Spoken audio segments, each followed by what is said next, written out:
Please stay tuned.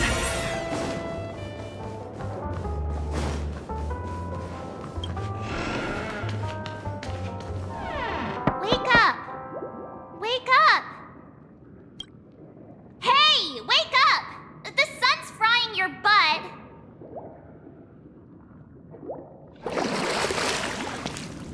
Are you okay? Can you hear me? I didn't hear a peep from your room, and it really freaked me out.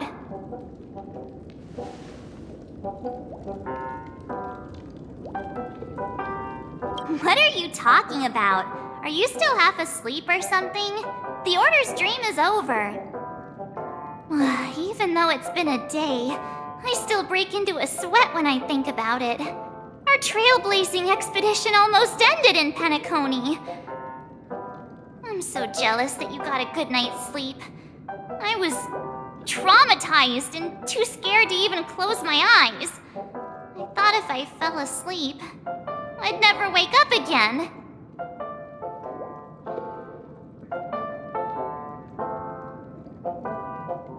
The Stellaron was sealed while you were sleeping. The ordinary people in Penacony have no idea what happened. They just feel like something's missing from their memories. The family's official statement was like, "The Charmony Festival was attacked by an unidentified Stellaron and came to a halt." After all, they can't just reveal the truth about the Order. Now, all the major lineages, except for the Oak family, are dealing with the aftermath. The family has invited the crew to the Radiant Feldspar as witnesses for an important meeting. Everyone's waiting for you, so hurry up and pack. We're leaving as soon as you're ready.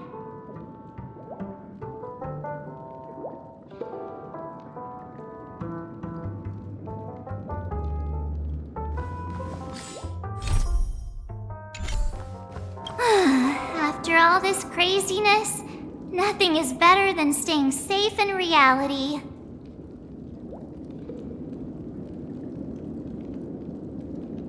It's a massive airship, and it's awesome! I heard it's never shown to the public. Only VIP guests of the family get to board it and enjoy the breathtaking views of Penacony. The Iris family sent us a bunch of souvenirs. Fruit baskets, plus this fancy button model. After you're back on your feet, you can enjoy them all. We are pretty much celebrities on the planet of festivities now, aren't we? The Stellaron was sealed while you were sleeping. The ordinary people in Penacony have no idea what happened. They just feel like something's missing from their memories. The family's official statement was like, "The Charmony Festival was attacked by an unidentified Stellaron and came to a halt." After all, they can't just reveal the truth about the Order. Now, all the major lineages, except for the Oak family, are dealing with the aftermath. The family has invited the crew to the Radiant Feldspar as witnesses for an important meeting. Why the sudden interest in that? Well, I was dragged into this sweet dream. I felt a cold tentacle diving into my memories. But something else was there. So the tentacle suddenly disappeared. And then I dreamed about stuffing my face with delicious food and going on a shopping spree. Sunday didn't seriously believe that was the life I wanted, right? Breaking free from that cheesy illusion was just a piece of cake.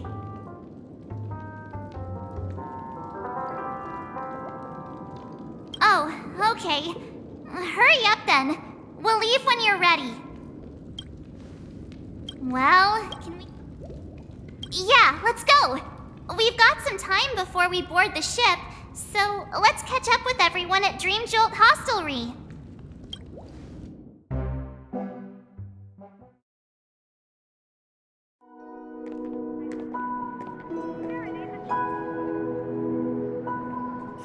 How extravagant. Just like Epsilon. How was it? Did it live up to your dreamscape expectations? You already asked that when we first got here. Yeah, and you said no back then. But after all this madness, I'd say you've grown fond of it. Just a heads up, you're still on the Bloodhound family's wanted list, so keep a low profile. And this time, it's Firefly in the picture, not Sam. That's gotta be a whole new experience for you, right? Indeed. In Kafka's words, that's also a missing part of my life. Still, it'd be quite inconvenient if I can't move freely. Could you help me out, Silverwolf? I knew you'd say that. Don't worry. I've hacked all the systems and left no trace. Don't do anything that may draw attention, and don't talk with guards. They might recognize you. Keep these 2 points in mind, and you can go wherever you want, unbothered. Thank you. No problem, Miss Samuel. I love this fake name. Now that we're done here in Penacony, what will you do in your free time? I hear the Genius Society is here. How about we go stir up some excitement? Well, you know, my script isn't over yet. I didn't bring you back to hear an answer like that. Don't worry.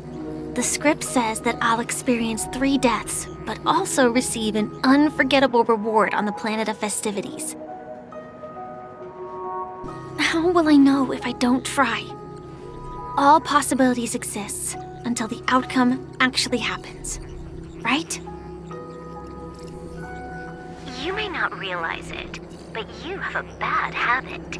Whenever you seem to be asking a question, you've already made up your mind, and no words will dissuade you. Anyway, Kafka asked me to pass on this message. If you see anything fabulous in Penacony, get one for me too. Just swipe my card, you know the pin. She didn't specify anything, but I guess she means a dress, coat, sunglasses, or something else. You know better about fashion than I do. Sure, I'll keep an eye out. There's tons of options at OT Mall. Do you think she'll like trinkets, like hair accessories or brooches? Those sound more like something for young girls. Maybe you should keep them for yourself. Oh, by the way, Blade didn't explicitly say it, but I think he was trying to say something like, temptation will show up again in Penacony. He's always so subtle with his words. Got it. He was just worried about me. Relax, Silverwolf. You know me. I won't do anything crazy. I just want to wander around and see more of the world for myself. I want to buy some oatcake rolls. I've had a cake roll every day since I arrived in Penacony, from the first day to the last. But today, I'll buy 2 and give you 1. And if you don't like them, I'll enjoy double the pleasure. Or I can bring one to Kafka, as she never refuses. Or maybe I'll give it to Blade. He'll appreciate it. That's not written in the script, right? But as you see, I have added new footnotes to my destiny.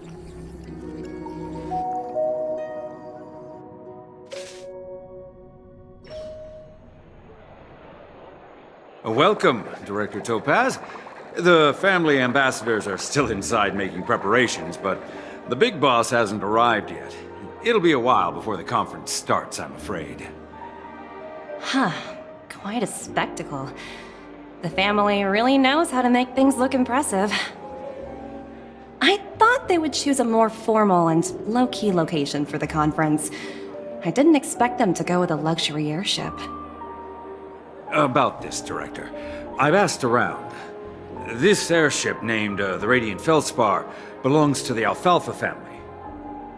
This conference between the IPC and the family will have a direct impact on Penacony's future. Such an important event should have been held at well, somewhere secretive in the moment of morning dew. The atmosphere here, it doesn't feel serious enough.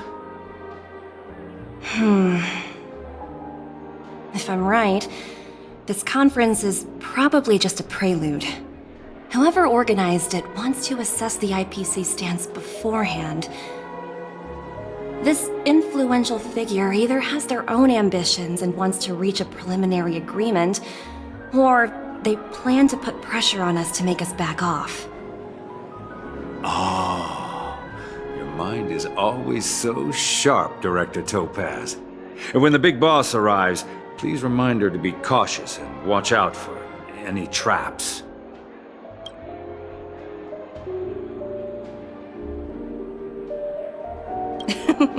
Thank you for the reminder, but I don't think that will be necessary. When she's at the table, it's the others who need to be cautious. Just tell everyone on our team to stay focused on their tasks and not worry about the negotiations. Oh, got it. I'll do it right away. Oh, and one more thing. Don't call Miss Jade Big Boss in front of her, or there will be serious consequences. I mean, really serious. Got it. Thank you for the reminder, Director.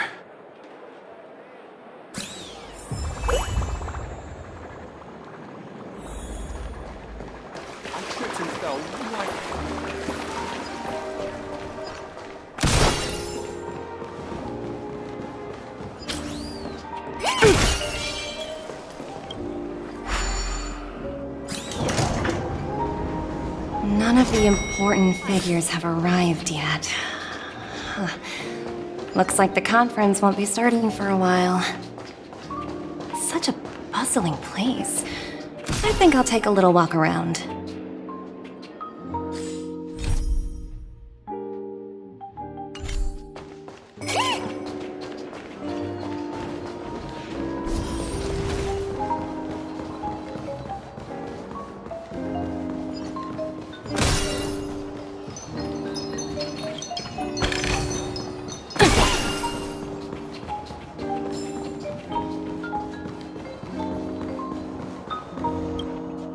Greetings, madame. What can I do for you? Hello. Could you tell me more about the Radiant Feldspar? I assume you are the ambassador of the IPC Strategic Investment Department. It's my honor to assist you. The Radiant Feldspar is owned by Mr. Odie Alfalfa, head of the Alfalfa family. Mr. Alfalfa invested a significant amount in building this luxurious airship an Ember era ago, and it has been sailing across the 12 hours of the dreamscape ever since. Oh, so it's owned by old Odie himself. No wonder the ship is so lavishly decorated. Indeed, Mr. Alfalfa has impeccable taste. Only the most prestigious guests are invited by the Alfalfa family to board this airship. Please allow me to continue my introduction. The Radiant Feldspar had been cruising over the Sea of Dreams in Penacony for an entire Ember era. But its voyage was temporarily halted due to the recent reverberation. Reverberation? Such a formal way of putting it. You're really downplaying the whole thing. I apologize. Please continue. Following the previous reverberation in the Sweet Dream, the Radiant Feldspar had to suspend its voyage temporarily. Thankfully, the factors that disrupted the dreamscape have been resolved. However, due to, well, certain special reasons, the Charmony Festival originally scheduled at the Penacony Grand Theater had to be temporarily postponed. So, Mr. Alfalfa suggested relocating the Charmony Festival to the Radiant Feldspar, taking this opportunity to announce the resumption of the airship's voyage. Ah, well, that would meet the family's needs and also create momentum for Mr. Alfalfa himself. Quite fitting for a legendary tycoon like him. Thank you for explaining matters to me. Goodbye.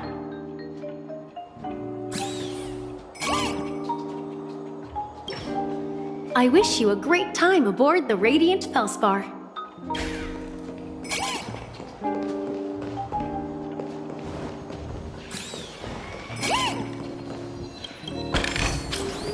Hard work pays off. Watch yourselves in front of the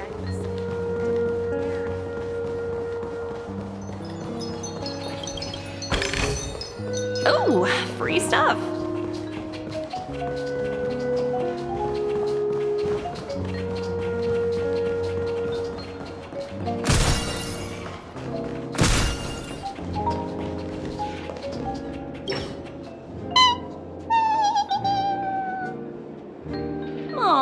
Are you hungry, Numby?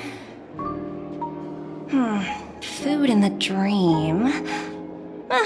Shouldn't taste bad, right?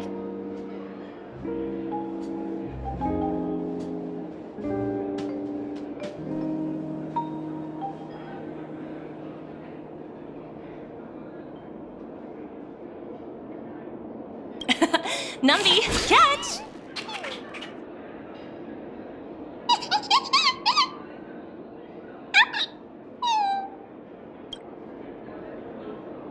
Looks delicious, huh? I should have taken a bite first.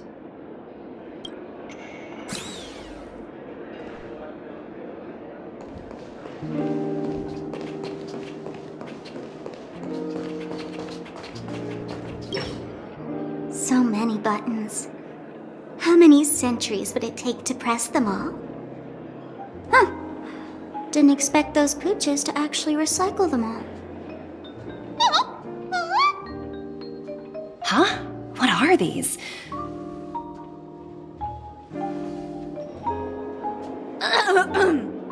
For your safety, please stay away from those objects. For my safety? Are these buttons something dangerous? Not exactly. Lately, there's been a prankster in the Sweet Dream who's been handing out strange button devices to anyone he meets. According to those involved, he said something like, "Just press this button and all of Penacony will explode!" Luckily, no one believed him. Still, the Bloodhound family collected these buttons just to be on the safe side.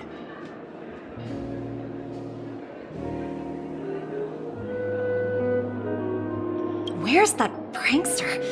Haven't the hounds caught him yet? Yeah, that guy has some skills, I'll have to admit that. However, you know, the Bloodhound family won't give up. Whoever disrupts order in the dreamscape will face severe consequences. Anyway, the family will deal with these things. Please kindly keep your distance.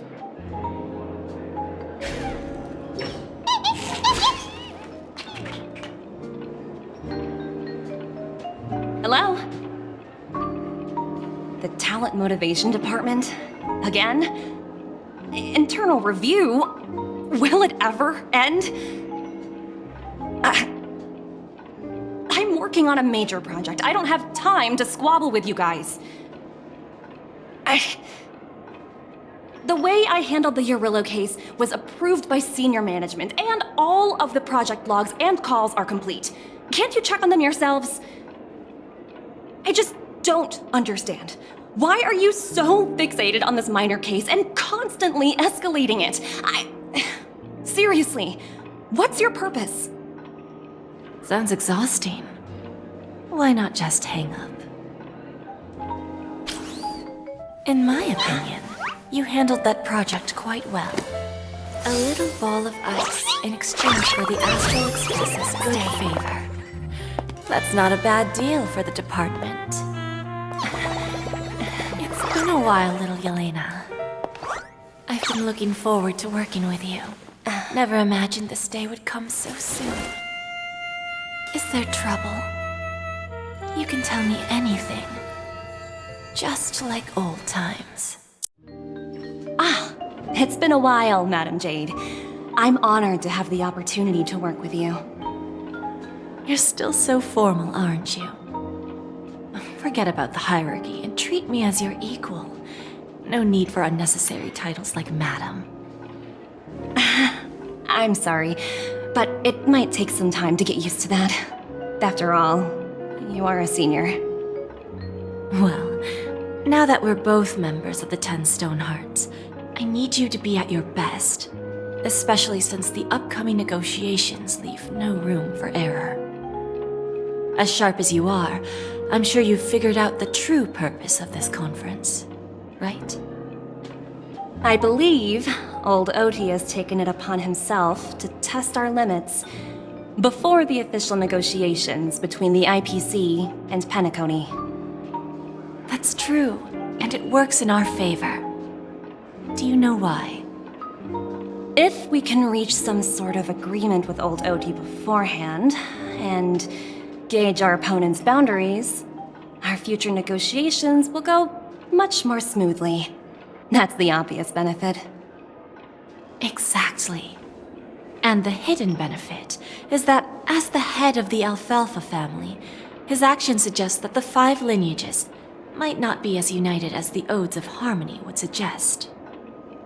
As long as the influence of Harmony hasn't completely permeated their core, personal desires will always have their way. Thankfully, influential figures in Penacony haven't entirely suppressed their own desires. It's similar to the power struggles within the IPC. The supposed all-for-one philosophy shared by the 5 lineages. It's just a slogan now that the Dream Master has gone. After the downfall of the Yoke family, old Oti's faction became the dominant force in Penacony. Even if we consider only the succession order, he's the longest serving and most senior among all the family heads. Yes, that's exactly why we need to handle the conference following an agreed-upon strategy. It's like playing a game of chess, where every move needs to be carefully thought out. Absolutely. The 3 steps of negotiation. Listen, test, and strike. That's what you taught me. Pretty clear. Although, you seem to have changed the order in the Yarilo case. That was based on my personal experience. I apologize for interrupting your conversation, but the family head is ready to meet the ambassadors from the Strategic Investment Department. Time to get to work. Let's prepare ourselves and meet that esteemed supporting actor. Remember, our goal is to create an opportunity for the IPC to enter Penacony. Aventurine has already made a small opening, and you and I, we're going to tear it wide open.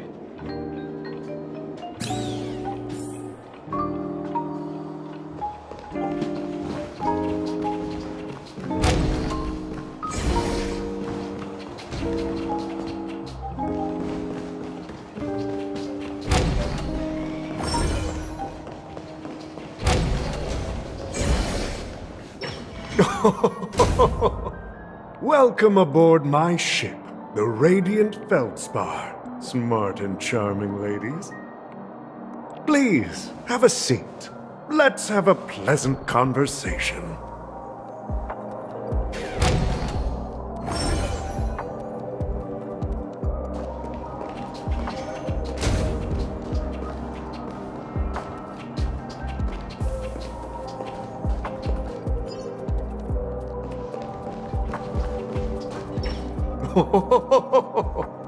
Welcome aboard, my dear ladies. Forgive me for any lack of attentiveness that might have led to a lengthy wait outside. No problem at all, Mr. Alfalfa. It's my honor to meet you in person. You may not be aware, but the book Odi Alfalfa, the biography, is a must-read for all Strategic Investment Department employees. After all, to many, you are the legendary figure who single-handedly built the Penacony economy. I expected no less from the 10 Stonehearts from the Strategic Investment Department. You're definitely skilled in the art of conversation. I always enjoy talking to smart people because we don't have to beat around the bush. We can just get straight to the point instead. Since I invited you IPC ambassadors on board, I'm sure you've figured out the topic I'd like to discuss, yes? The future of Penacony, if I'm not mistaken. Precisely. Those few words represent a terribly complicated situation indeed. Let's take that golden-haired guy who's not showing up, for example. He put in great effort and almost got himself killed. But what was it all for? Wasn't it eventually to create an opportunity for you IPC to regain control of the precious Astana? The wisdom and experience you've accumulated over 10 Amber Eras are truly impressive. Let's assume your assumptions are correct, Mr. Alfalfa. How would you respond to the IPC's actions? I appreciate your composure, Miss Jade. You must have witnessed much in your worldly experiences. However, perhaps you don't know much about Penacony. Old Oti won't sit idly by when faced with a greedy wolf.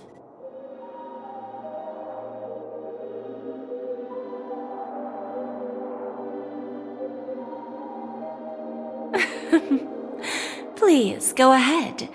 I'm all ears. Then I'll be straightforward.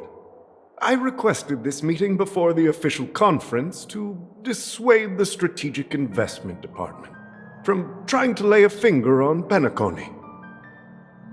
If you back off now, you can make a smooth exit and prevent the IPC from losing face during more important negotiations. One of our P-45 executives was attacked and nearly killed in the dreamscape. The IPC can't simply ignore this incident. Moreover, considering the turbulence during the Charmony Festival, Penacony's credibility has taken a hit in the public's eyes.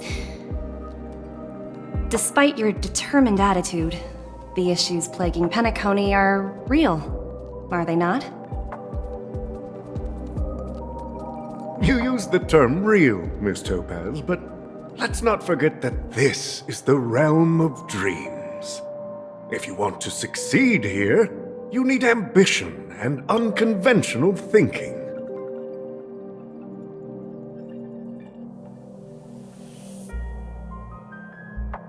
Curious about how I plan to respond to the IPC? Well, I don't mind sharing. My actions will help Penacony take a significant step forward by self-listing and going public. Going public? If I'm not mistaken, you want to bypass the IPC and go public on a universal scale. Precisely. Instead of watching the IPC gnaw away at Penacony, I'd prefer to open the doors of the sweet dream to the entire universe. Starting today, anyone in the cosmos can become a shareholder of the land of the dreams. This is the path of harmony I'll choose.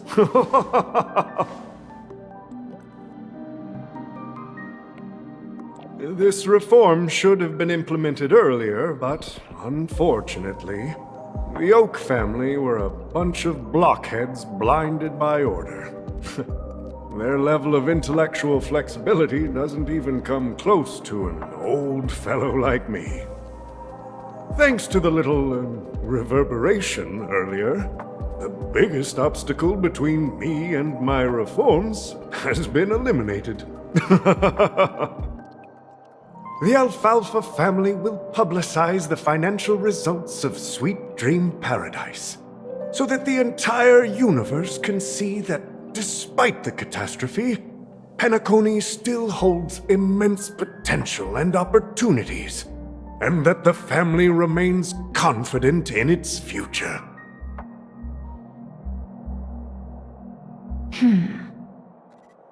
Crisis and opportunity are two sides of the same coin. So, you've been waiting for the right moment for Penacony to regain the spotlight.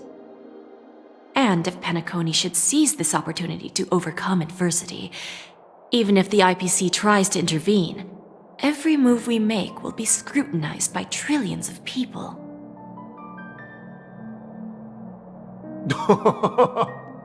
Now I'm convinced that you've indeed familiarized yourself with my biography, Miss Jade. So, about your next move.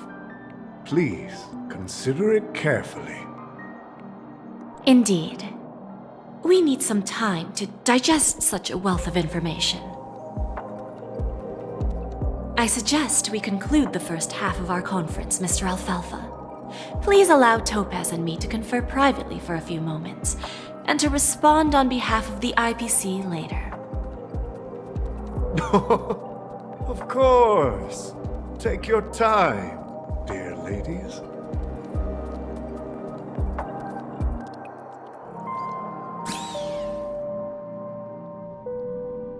The Alfalfa family had a meeting with the IPC?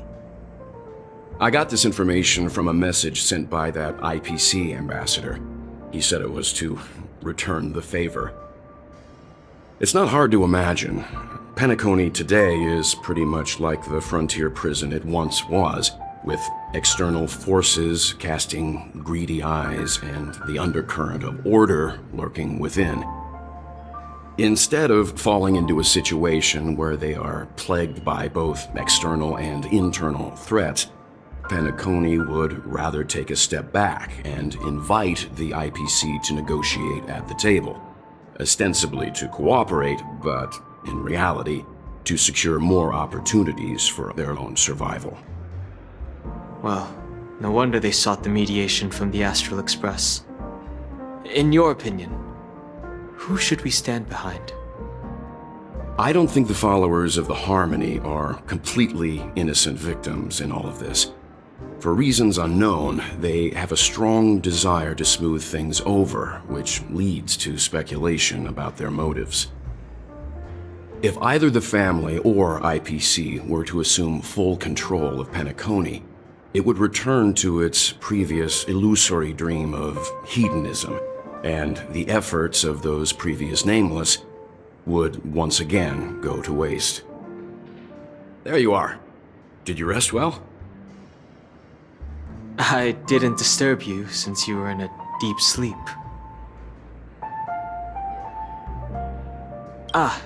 She went to negotiate with the family as a representative of the crew. She'll contact us once her arrangements are ready. After Enna's dream was shattered, the family branch from the Montour system soon arrived and swiftly took control of the situation. Most members of the Oak family fell unconscious, but fortunately, their lives were not in danger.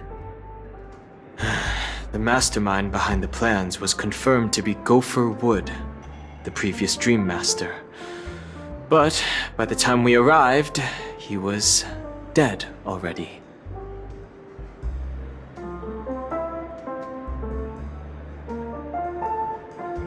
He'll face a trial. As for further details, the family would rather not disclose them. Ultimately, the public perceived the incident as an attack by evil forces targeting the Charmony Festival. They believe the family failed to safeguard the Sweet Dream, significantly eroding their credibility in the process. While quite different from the truth, this appears to be the outcome with the least impact. After all, you don't know who's awake and who's pretending to be asleep. Well, they'll open their eyes in the face of danger. Once the danger subsides, they'll embrace the sweet dream again. Here's a toast, with 3 glasses of Glory of the Trailblaze to all of you. Yeah, it's good to see you all again. Although we might be saying goodbye again after this reunion.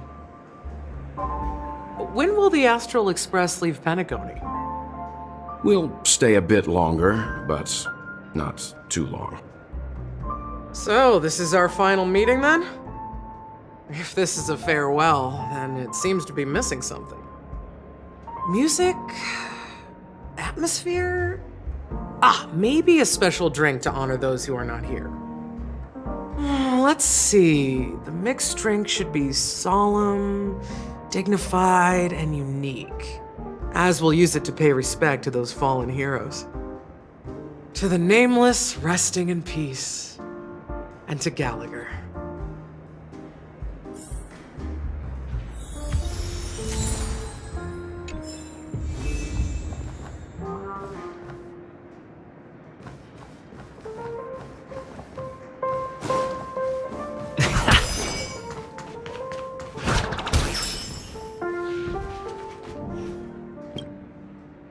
Guess what? Something weird just happened when I was on my way over here. Someone gave me a strange gift. So I unwrapped it and found out it was a button with a message on the back. Just press this button and all of Penacony will explode. That sounds terrifying. But who would launch such an obvious attack? They just want to stir up chaos. By the time I turned around, the person had already vanished, so I handed it over to a nearby hound. I heard there were many similar reports before the Charmony Festival started. I'm really worried about the future of Penacony.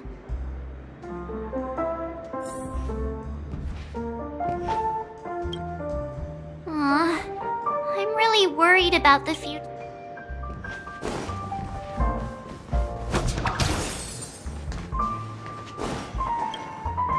This trailblazing expedition has been thrilling and memorable.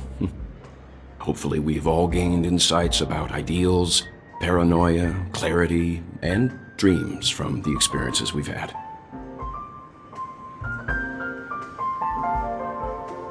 One bird longs for the earth and the other longs for the sky.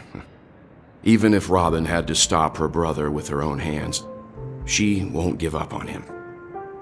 However, facing punishment from the Harmony is inevitable. He will face a trial. As for further details, the family would rather not disclose them. Since the family took up residence in Penacony, the Order has been hiding in plain sight under the guise of the Oak family, using the Stellaron's power to strengthen their hold on the Sweet Dream, which eventually resulted in disaster. That's the claim the family makes. Whether they were truly unaware of all this is a delicate matter.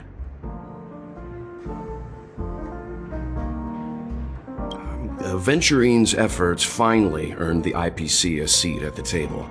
As a result, a more senior representative arrived in Penacony and initiated negotiations with the family. As far as the Astral Express is concerned, the IPC will make for an invaluable ally during the negotiations to prevent Penacony returning to its former ways.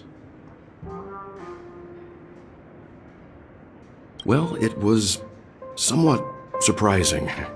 In that dream, I returned to my homeworld and reunited with my long-lost friends. And for some reason, Acheron resurfaced in my mind. When I realized that her conclusion was not preserved in memories, I became aware of the bitter truth. The conclusion of a journey can often be sorrowful. All we can do is to try to make sure it ends on a happy note.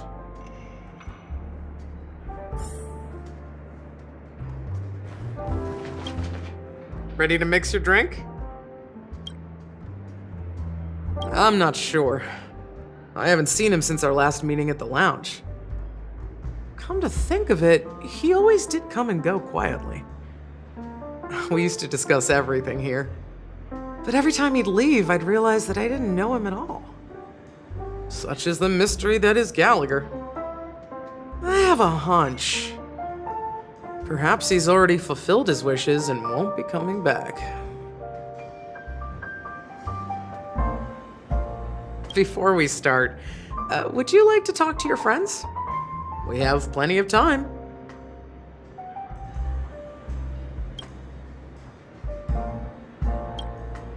Ready to mix your drink? Before we start, would you like... All right, as you wish. Huh. I think I have an idea about what drink to make. Would you like it bitter or sweet? It's up to you. Choose the flavor that suits you best at this moment. Here's Bitter Dreams, the least popular drink in this bar. It's bitter and sour, just like the harsh realities of life. Not a bad choice. Let's start mixing.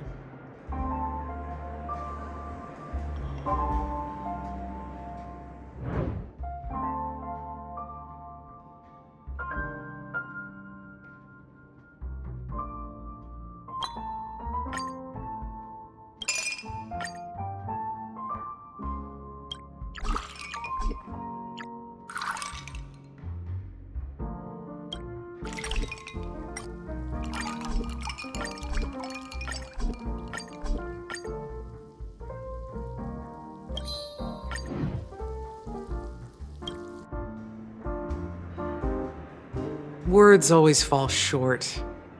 If you want to bring closure to past events at this lounge, there's no better way than mixing a drink. Blend all your memories and emotions together and stir them well. Through the filter of time, what remains in the glass is something to savor. Well, it's done. Here's to the nameless resting in peace, and to my friend Gallagher.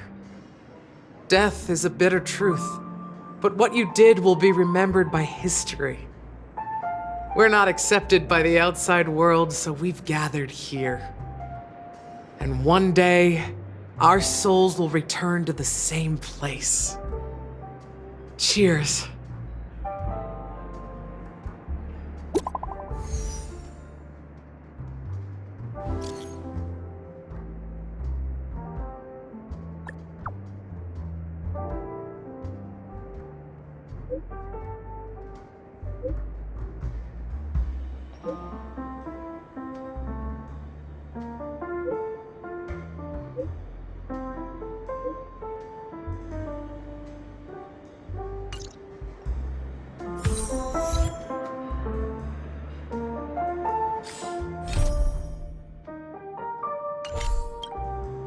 Oh, are you leaving? Well, then take this with you. I've mixed more of this last special drink for you. The past shouldn't be forgotten. So I hope it brings back the flavors of Penacony. Thank you. I'm sure it'll leave a lasting impression. If you happen to run into Gallagher, make sure he has a sip too. I know his tastes, and he'll be thrilled. All right, enough with the heavy stuff. You guys have important things to take care of, so let's not dwell on things. Whether it's the Astral Express or Penacony, there's still a long journey ahead. So let's lift our spirits, guys, and embark towards our tomorrows.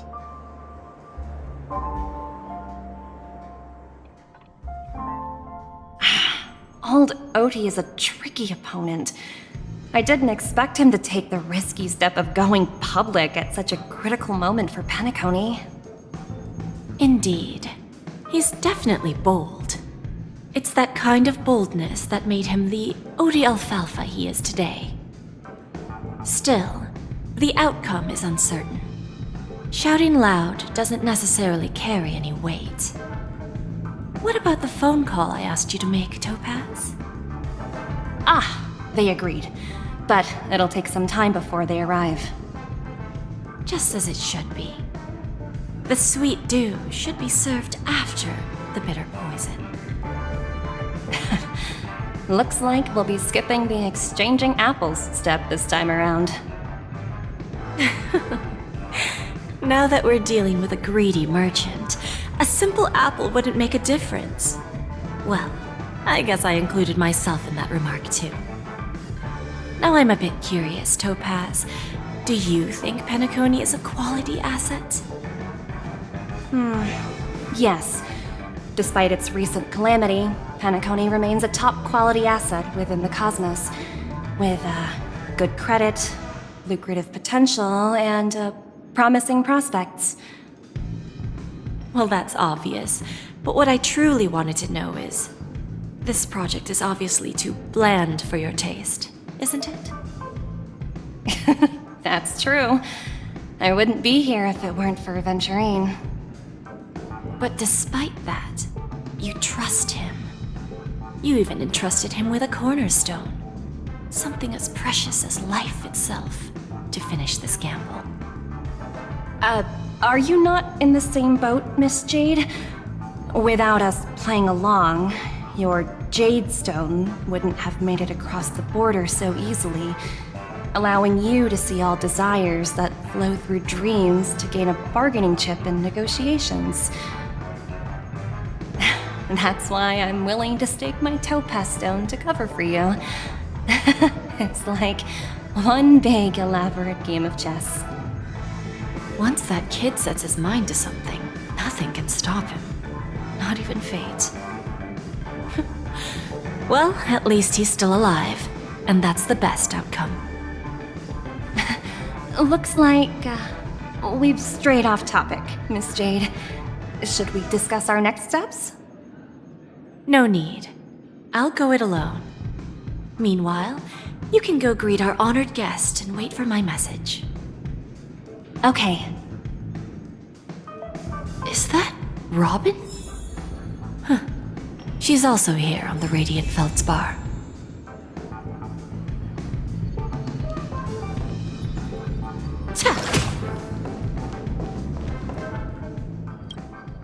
Greetings, Miss Robin.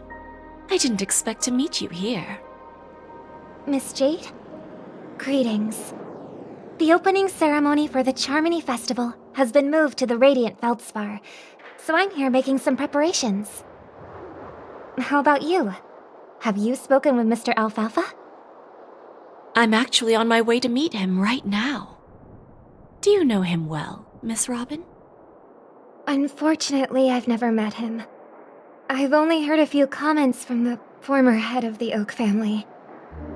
Mr. Alfalfa is respectable when it comes to business, but in other respects, I can't say the same. Where do you think the future of the planet of festivities is headed? I believe the sweet dream will see its rebirth, just like the Radiant Feldspar resumed its voyage. The Harmony needs a new direction. Only by bidding farewell to the past can we actually sail into the future. There are no permanent allies or everlasting enemies. So let's both take what we need from this deal.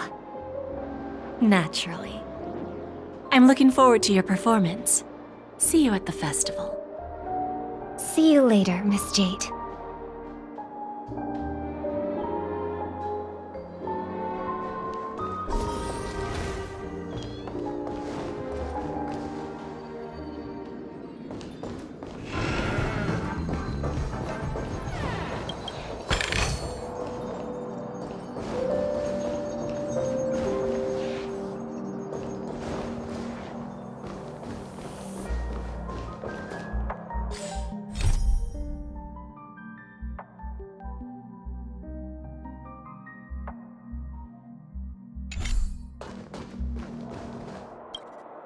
Thank you for your patience, Mr. Alfalfa. Let's continue our discussion. Figured out something already, Miss Jade? But where is Miss Topaz? Topaz has something else to take care of. You'll be seeing her later. Talks can still continue between the two of us. Is it just me, miss? Your tone sounds very different now. I need to set a good example for my junior. It's not a good habit to be too loose-lipped during negotiations, right? Now we can speak frankly and openly. Do you believe what I said, Odie? you're not the only merchant who has seen the changes in the cosmic market over the past 10 Amber Eras. Interesting. Now that's interesting. Good. It's good to be straightforward. Openness and transparency are my things. So, tell me, what's your next move? Unfortunately, I'd like to speak the harsh truth before laying out my plan. Let's cut to the chase. First, your plan won't work. Penacony has no way of sidestepping the IPC and going public. Second, you can't stop the IPC from entering Penacony. We've got all the time and connections in the world to find a way in. We'll keep tearing down and rebuilding this place until the Asdana system gets used to the IPC's ways again. Now, I'm repeating your words exactly. If you don't want to be a laughingstock and have everyone gunning for you at the official conference, you'd better drop your little pie-in-the-sky plan. Oh, interesting. Indeed. You surely have a way with words.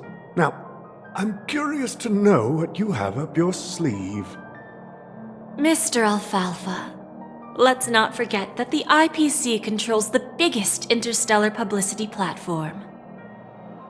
More than half the news networks in the universe take their orders from us. The moment news spreads about Penacony going public, trillions of customers will immediately receive a message like this. The family's protection for Penacony has expired. Any mishaps in the dreamscape could result in permanent brain death. Care to guess how many ways we have to turn alfalfa credits into worthless junk within a measly 24 system hours? With the entire cosmos keeping a close eye on Penacony, I assure you, it won't be too hard. You really think you can pull that off? Even from Pier Point, as distant as it may be, I'm more than capable of keeping you on a tight leash. However, if you agree to give up that half-baked plan to go public, the IPC will assure you that we'll never jeopardize the interests of the family heads under your leadership. After all, we also need allies here in Asdana. The IPC can assist Penacony with financing, starting by acquiring 30% equity shares. With our financial support, stabilizing and rebuilding Penacony will be a piece of cake. 30% equity, you say? Who can guarantee you won't want more in the future? That's the brilliant part of it all. The answer is simple. No one. There are no guarantees. It all hinges on self-awareness and mutual respect. However, the board of directors will consider the interests of the family heads to some extent. You're a smart merchant, old Odie. Isn't the whole purpose of this elaborate game to showcase your business acumen and seek more benefits for the family? It benefits us if we both take a step back. And if that's not enough for you, I'm pretty sure that another goal of making Penacony go public is to expand the influence of the Planet of Festivities and attract more customers. I understand your concern, and I have a solution for that, too. Fine. Now I see your sincerity. As the head of the Alfalfa family, I don't think I have any reason to refuse your offer. However, as their chosen one, I still need one final answer. Go ahead. I'm listening. When I was a child, I heard the adults recite the tale of the ancient Amber Era, about the ascension of Shipe, the Harmony, and the downfall of Enna, the Order. The Order and the Preservation used to be close in ancient times. So, why does the IPC as a follower of the Amber Lord, seek collaboration with the family instead of aligning with the Order? The answer is simpler than you think. It's all about credits. Everyone's favorite thing and the universally recognized currency among the stars. The IPC has the power to perpetually ensure their value.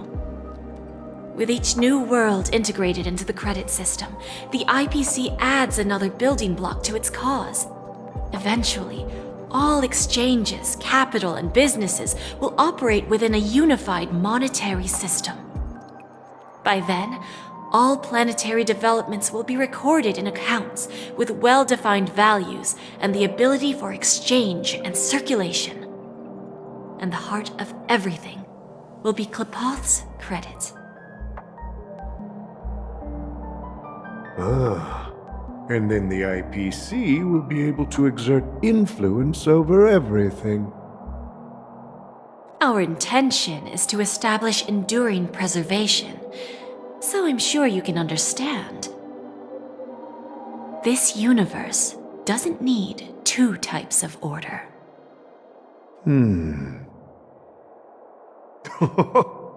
Well said.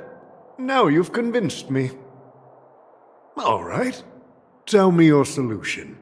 Let's see if we're thinking the same thing. Then let's continue our conversation. Please, Topaz, invite Sweet Dew to join us at the table.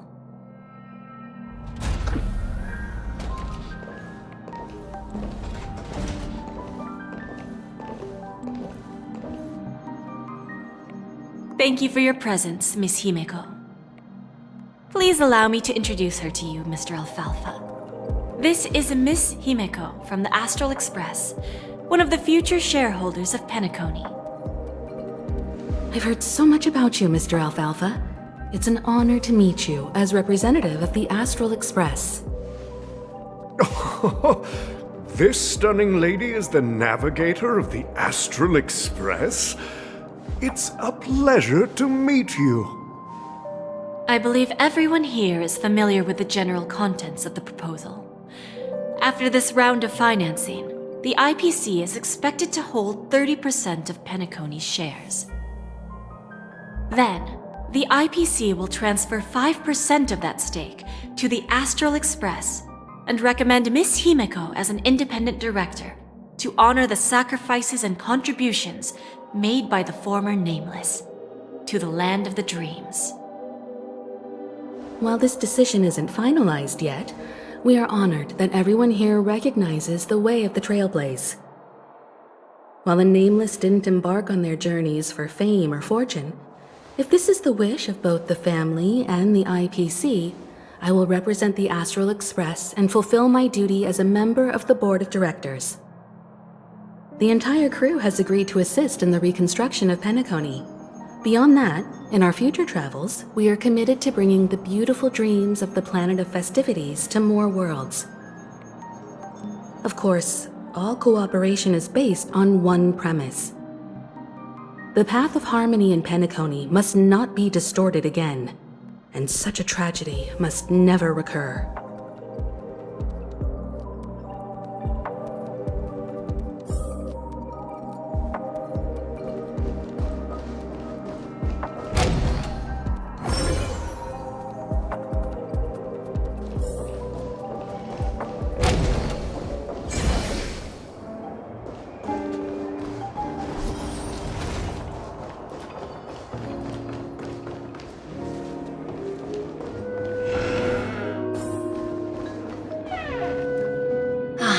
Old OT is in agreement, so the issue is settled, I presume. What about the remaining family heads? They will soon realize the situation.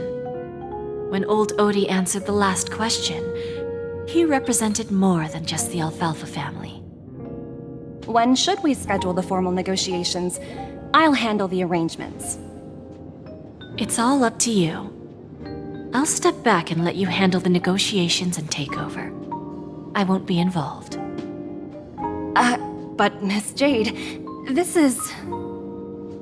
Aventurine initiated this case, and you were his project partner. If that kid hadn't overplayed his hand, I wouldn't have been pushed to the forefront. I came here today to help you sort out the toughest issue. I trust you'll be able to wrap things up quite nicely, little Yelena. Of course, there won't be any problems. And please, give Diamond my assurance. Don't worry. Diamond has always trusted us. I'll put in a good word for you, and you'll have your P-45 position back in no time. Radiant Feldspar. What a fantastic ship. Now that my business is done, it's time for me to indulge in my own little hobby. Ah, you want to open a Bon & Jade exchange branch on this ship too? Opportunities like this don't come around often. Just look at the guests on this ship. They're surely holding a wealth of valuable treasures. Well, I'll take my leave. A pawn shop can't run without a boss. See you around, Topaz. I have one more question for you, Miss Jade. Go ahead. That dose of bitter poison. I'm curious as to how you found this information. I didn't find the information. It came to me. It was from a lady concerned with the future of the Harmony. In return, I've agreed to help her with something, but that's for later. We can deal with it after we leave Penacony. You see, that's what investment is all about. The seeds of opportunity are already sown. They only need a little bit of nourishment to take root. And then after, all we need to do is wait patiently. Like right now, for example. It's just about time my final guest boarded the ship.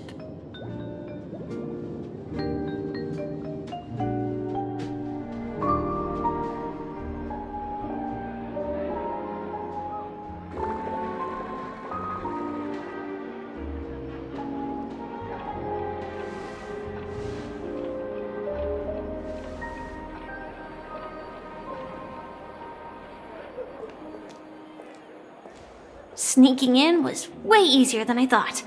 The family's security is as lax as ever. So, this is the Radiant Feldspar. So luxurious. A pawn shop that grants wishes. Is there really a place like that on the ship? I'll find out for myself if the rumors are true or not.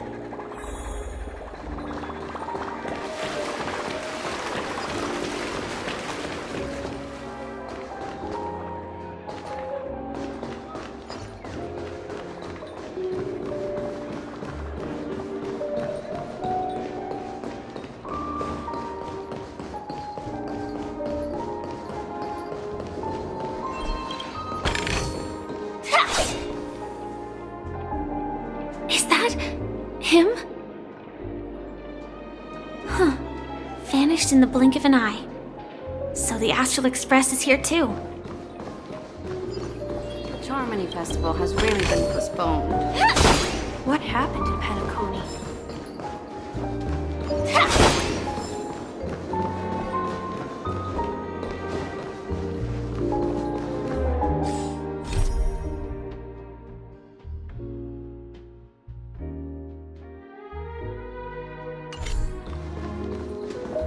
By the way, there's one more thing. Mr. Alfalfa and I discussed it. I'll present a gift to the Astral Express on behalf of the family as a token of gratitude for the Nameless's contributions to Penacony. Please help me with the necessary arrangements. Right away, Miss Robin. Can I ask you something? Oh, greetings, miss. Is there anything I can help you with? Do you know how to get to the pawn shop? Pawn shop? Ah, you must be talking about Lady Bonajade's place, right? I heard she offers, special services there. I've marked the pawn shop's location on your device. please feel free to check it out. Lady Bonajade. I think I've heard that name somewhere before. Was it from Silverwolf? Come to think of it, she disappeared after mentioning that she was going to meet with the Genius Society. I wonder how things turned out for her.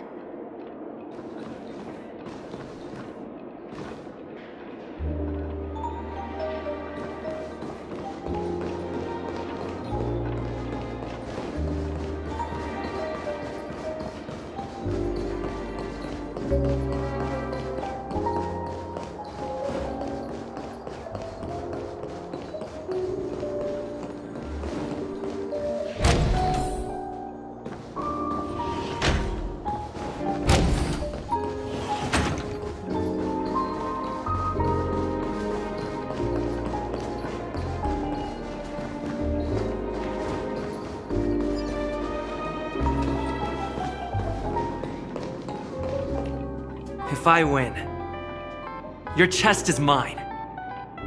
Who said I was betting with you? I did. They are still a ball of fire as ever. Sorry, but I've got to find Lady Bonajade first.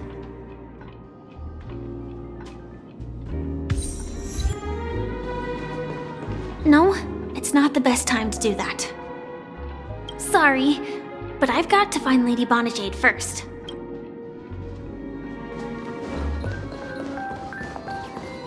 I want to play some more!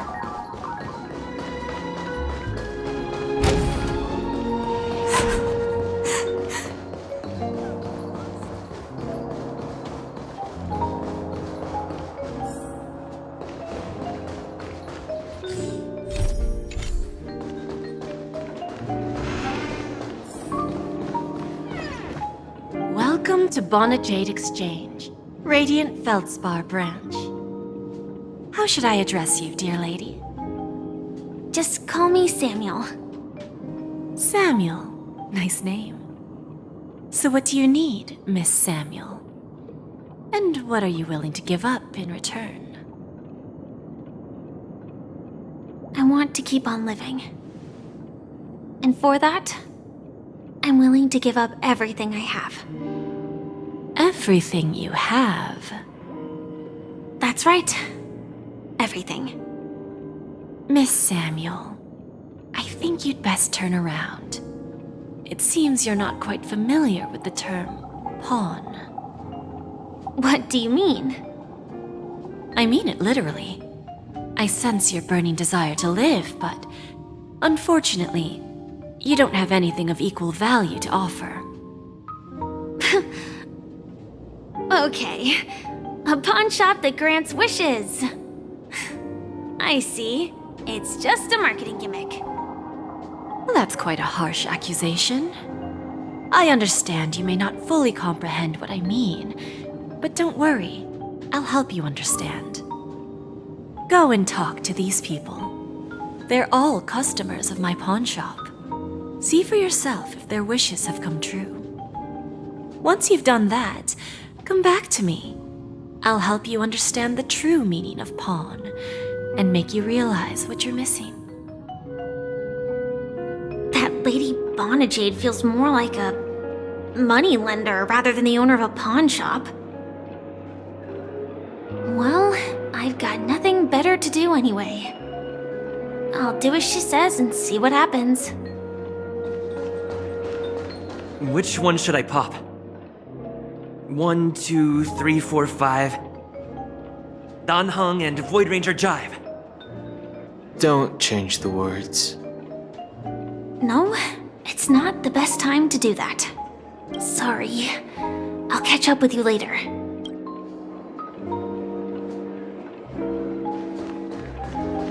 No, it's not the best time to do that. Sorry. No, it's sorry, but I've got to find Lady Bonajade first.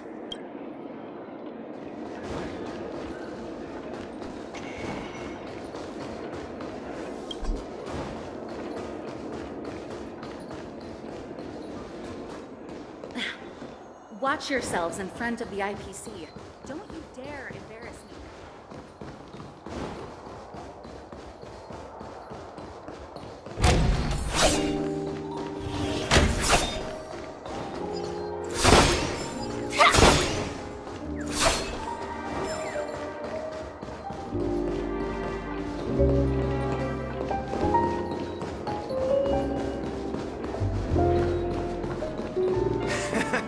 Got it. You stupid little girl. Coming back to lose more money, huh? Enough talk. Let's get started. This will be our final game. I'm betting my entire fortune. Oh, a big talker, huh? All right, let's see what you've got.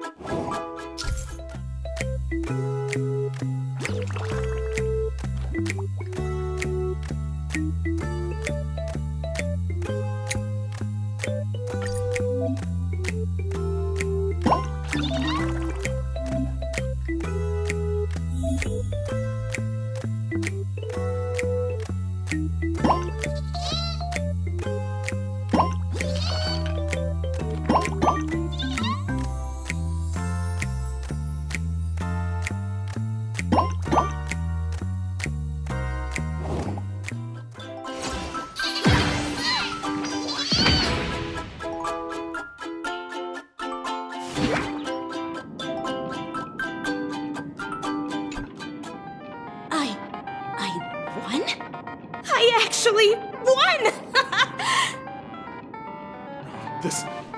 This can't be! You lost to me 10 times in a row. How could I possibly lose to you at such a crucial moment? It's true! Lady Bonnet Jade has truly blessed me! Finally, my luck has turned for the better. Great new era for Stacy. The master gambler has arrived.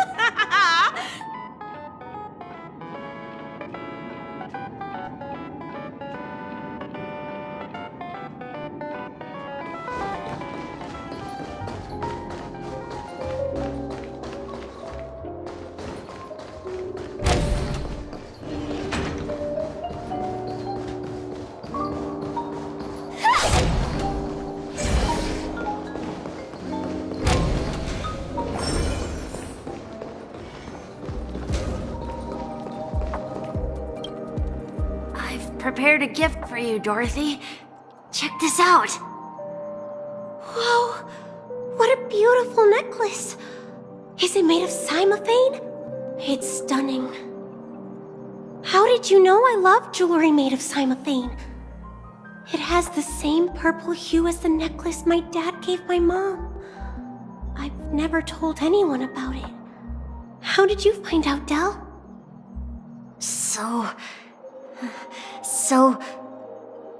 Well, will you go out with me? I will. Really? I mean, really? I never said yes before because I thought you had no idea what I liked. But this gift made me realize you were actually paying attention all along, trying to learn everything about me. So yes, I will. Wonderful! My wish has actually come true! So, shall we go, Dorothy? Let's go outside and enjoy the stunning views of the 12 hours! Yeah, let's go.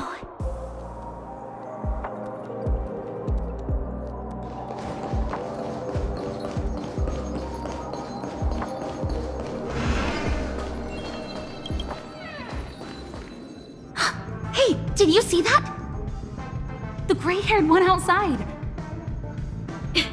Don't look around, just focus on your drink. Seriously, they look like a total lunatic. Is that him?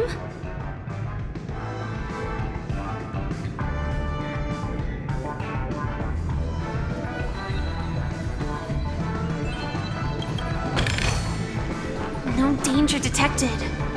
But never let your guard down. Hey, did you see that? The gray-haired one outside? Don't look up seriously. They look...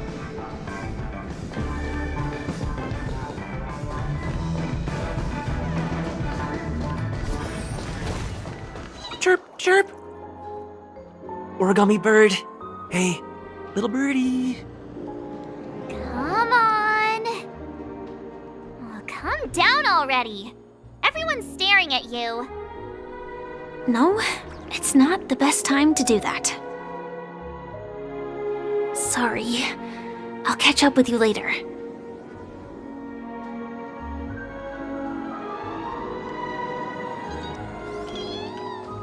No, it's not the best time to do that. Sorry. I'll catch up with you later.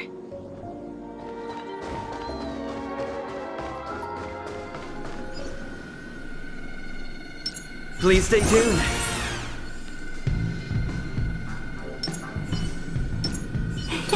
Cool it. Yeah, you heard right. I've got him. He's been hiding at the Moment of Soul in Penacony, using a fake identity. And he even posed as a professor at Paperfold Academy. I've made a deal with the family. I'll leave the extradition-related paperwork to you. How'd I find him? Well, let's just say I had some help from an influential figure. Don't ask for the details. 22 years. Yeah. 22 years of chasing this guy all over the cosmos. You know, never thought it'd end up like this. Right here. I'm gonna hang up for now, partner. I need to raise a glass to myself.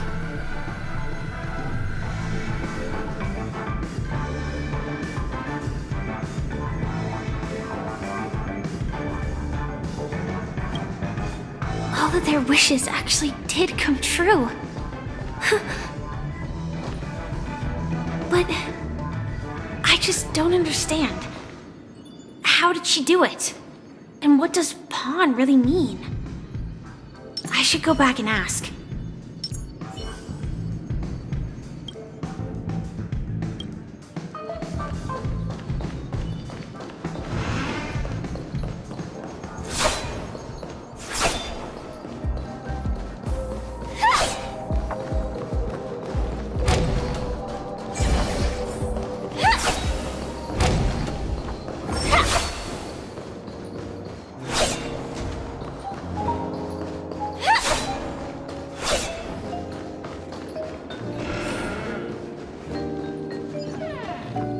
So you're back, Miss Samuel. Yeah. I found those people. And it seems their wishes did come true after visiting the Bonajade Exchange. But I'm not sure what you want me to see. They all seem to be living fulfilled lives. Not so fast. This step was just to show you that the Bonajade Exchange is genuine. That I had the power to grant their wishes. And now, I'll tell you the price they paid. Dell was from a wealthy family. He was head over heels for Dorothy and wanted to win her heart. So he made a deal with me. He put up his entire fortune in exchange for a gift that would impress Dorothy. It was a piece of cake for me, thanks to my IPC connections. However, Dell will soon find himself evicted from the dreamscape because he can't afford his room. Whether he can bounce back from poverty, well, that depends on him. Let's just hope that necklace will keep their relationship from crumbling. Then there's Stacy, a lady with a gambling addiction. She wanted some serious luck, but she had nothing to offer, so I took something else instead. I took away all her close relationships. From the moment she stepped out of the Bonajade Exchange, every casino in the cosmos would remember her name. But her parents and siblings would sever ties with her, and it would be impossible for Stacy to make any real friends again. She will accrue a vast wealth due to her good luck, but she'll never be able to use it for the people who truly matter to her. As for Detective Walker, he spent 2 decades chasing down a wanted criminal for some heinous crime. But he never caught the guy. In his desperation, he came to me. He offered his own memory system as collateral. In due time, his memories as a detective will be erased, and he will completely forget his own identity and all the sacrifices he has made. Interesting, don't you think? I fulfill people's desires and grant them favors, and soon they come back to me with even greater desires. When people see others' desires get fulfilled, they develop their own desires. It seems like an endless cycle, but it does have a goal. In the end, I will get what I desire from this whirlpool. And patience happens to be one of my greatest strengths. So now, do you understand what you must give up, Miss Samuel? Or should I address you as AR-26710, a remnant of Glamoth's Iron Cavalry? I'm not surprised. You are much calmer than I expected. Entropy loss syndrome. Truly an unjust misfortune, isn't it? The higher-ups in Glamoth implemented such a failsafe within the genes of their warriors, just to make sure the Republic's most powerful weapons wouldn't fall into the wrong hands. As for the price, those Iron Cavalries weren't exactly seen as regular, independent humans, so there wasn't really a price to be paid. However, you are different. You're now a Stellaron hunter, a living being named Firefly. Naturally, you want to continue your existence, but with the Firmament Front gone, the people who know the secret and can cure the disease are nowhere to be found. Are you suggesting that the IPC has a remedy? Well, there might be a silver lining. That's all I can say for now. I see. It's no wonder you said I can't provide anything of equal value. Because nothing I own holds any meaning. So, you're going to ask me to personally restrain my partners to ensure my own survival? Unfortunately, that's not quite the case. Partners. A nice way to put it. Now I'm even more curious about the Stellaron Hunters. Each of you has your own identity and a special bond with each other. It's strong and intimate, and yet it allows for independence. Just as the 10 Stonehearts follow Diamond, you follow your own leader. I wonder what they are like, and if all Stellaron Hunters are like you. Traveling on the path of finality, but struggling against your destiny. Attempting to move in the opposite direction. I really hope that one day, all of you will come and visit my pawn shop. I'll be waiting patiently for that day. Can I see this as an invitation? From Diamond to the Stellaron Hunters while keeping the IPC in the dark? Consider it more of a personal offer from myself. It doesn't represent the IPC or the Strategic Investment Department. The Stellaron Hunters have interacted with the IPC, but not the 10 Stonehearts. Our paths have never crossed. As for your offer, I can pass it along to my partners. But I have a question. You know who I am. And you must know that my partner is keeping an eye on this room. If she wanted to, she could let the entirety of Purepoint know about it within a few mere seconds. What drives you to take such a risk and extend this invitation on behalf of Diamond, even if it could lead to your downfall? Simply put, you and I are the same. However, unlike you Stellaron hunters or the Astral Express, we band together merely to obtain what we want. Each of us has our own past and destined ends, and on this journey, we have been invited by Diamond to join him. This journey could be either brief or long, as each of us carries a void in our hearts that can only be filled from the outside. So, Diamond made us a promise to divide the power of the Emanator of Preservation into 10 pieces and give each of us a cornerstone to fill that void. Mortal flesh is fragile, yet my heart is unyielding like the monolith. For without this resolve, the way of preservation would fade into oblivion. So, you understand? This pledge goes beyond a mere oath. It's our collateral in exchange for opportunities, wealth, survival, and a future. And whatever we gain from it will fortify the Stonehearts in return, allowing us to achieve the great cause of the preservation when the war among the eons eventually comes.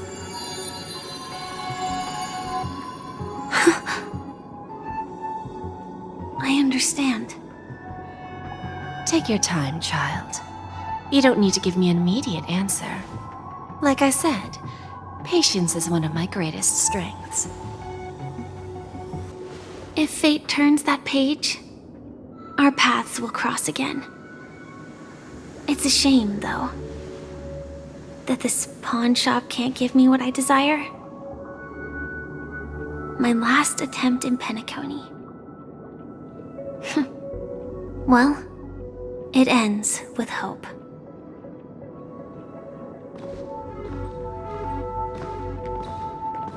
Lady Bonajade, I've come to deliver the collaterals promised.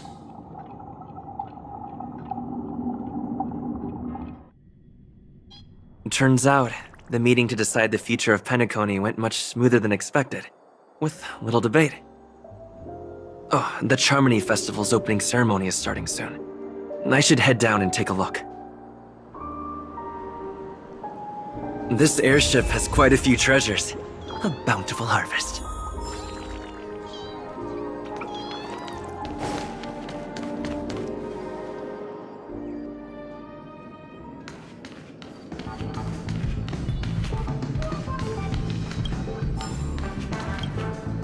Remember, I can take you out with just one shot whenever I choose. Oh, that'd be my honor. Don't worry, I hate cheating at the table. You better. Ah, look who's here. The great hero of the Astral Express. The most dazzling trailblazer in all of Penacony. Oh, you're here too. Long time no see, friend.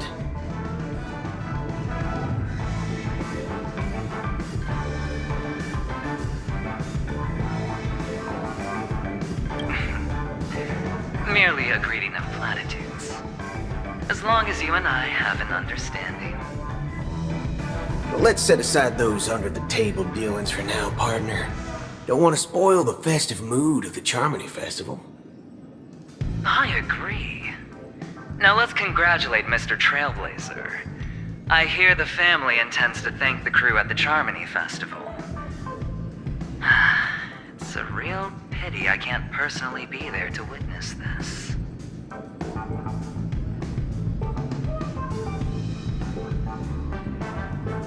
Well, my job was just to give the IPC an opening. Other things aside, I think I did a pretty good job at achieving this. While you were at Dreamflux Reef, we were actually close by. You wouldn't have been able to dig up so much dirty information without the help of a knowledgeable friend. But that Emanator didn't pull any punches. My body couldn't hold out too long. Otherwise, this would have been settled in a much cleaner manner. No problem. Punishing the wicked and eradicating evil is a top priority. Would have been strange if we sat it out. making an entrance like that, us Galaxy Rangers are making a comeback. Reckon you'll meet quite a few followers of the hunt on your journey. Do me a favor, and pass on my regards, will ya?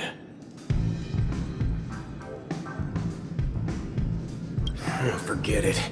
I'm not one to beat around the bush. I've got a score to settle with a high-ranking executive fella named Oswaldo Schneider. And this flamboyant fella here can help me find him. The feud between the Marketing Development Department and the Strategic Investment Department is well known across the cosmos.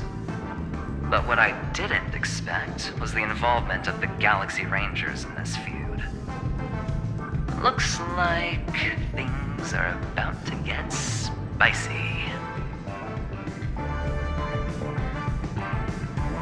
Thank you.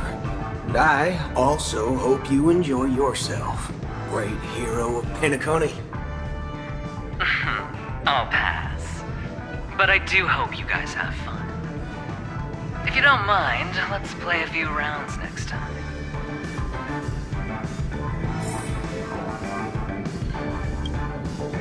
It's time to let down our hair and enjoy ourselves on days like this. I hope you can enjoy yourself to the fullest, oh great hero of Penacony.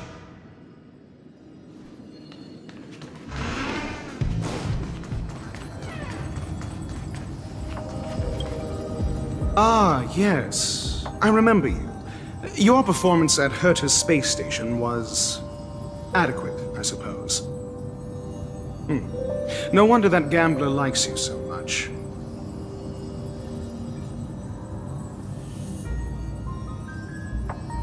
This individual is my responsibility during the trip. Nothing more than an errand from the Office of Academic Affairs. Very well. The Charmony Festival is about to commence soon. Take advantage of this unique opportunity. A blend of work and play is essential for superior knowledge absorption.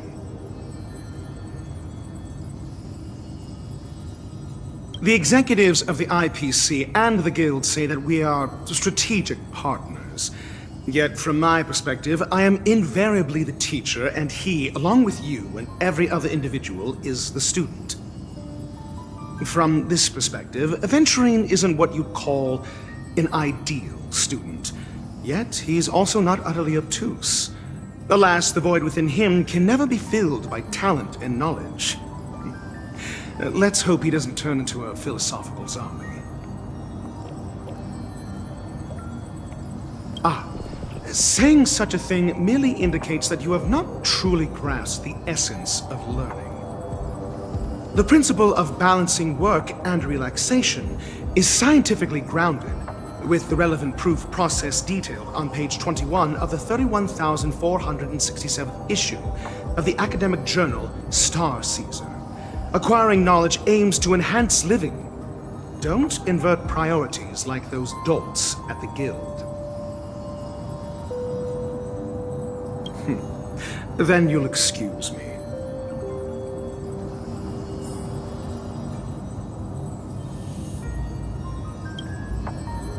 I detest noisy gatherings, as they intrude upon my thoughts.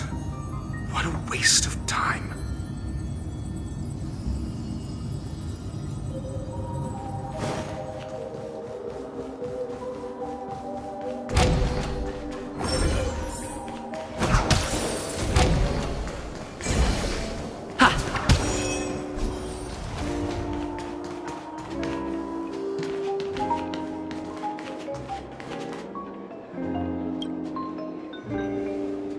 Well, if it isn't my old friend.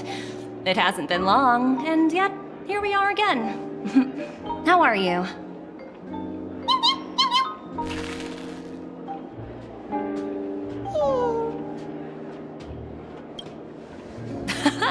That's what I thought. I heard you guys pulled off a big stunt, cutting down the Oak family in one fell swoop. Such a pity I couldn't be there, or else I would have lent a helping hand. Look how bustling this ship is. Not bad. Someday when I'm less tied up, I plan to host a grand party on my eco-ship, and you'll all be on the guest list.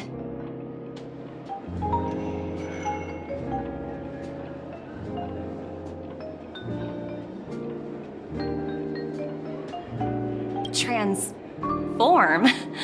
What are you saying? Oh, I understand now. You're referring to Aventurine's cornerstone, right? Sorry. Compared to him, my ability is not as visual. Guess there is no harm telling you. The abilities of the 10 Stonehearts' cornerstones are all different. Some can even read your thoughts, grasp your desires. So, be careful. Now that I think about it, it was good that Branya got there when she did in Bellabog. If she came any later, we probably wouldn't have ended up as friends.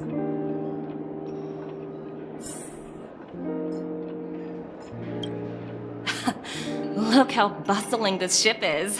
Not bad.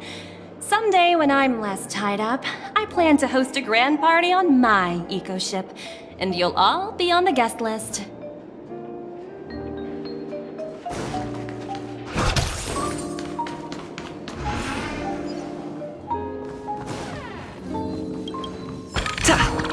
Is that all? Hey there, lively guy. Welcome to the Bonajade Exchange. What should I call you?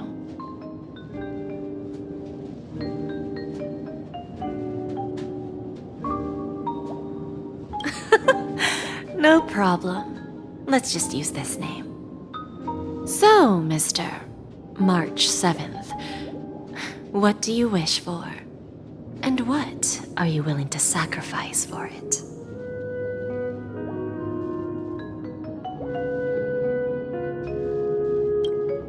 Oh, this is your wish.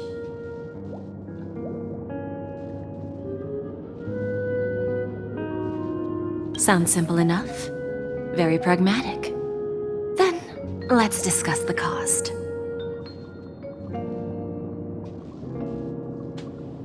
To fulfill this wish, the thing I need is simple. The tail of an animal.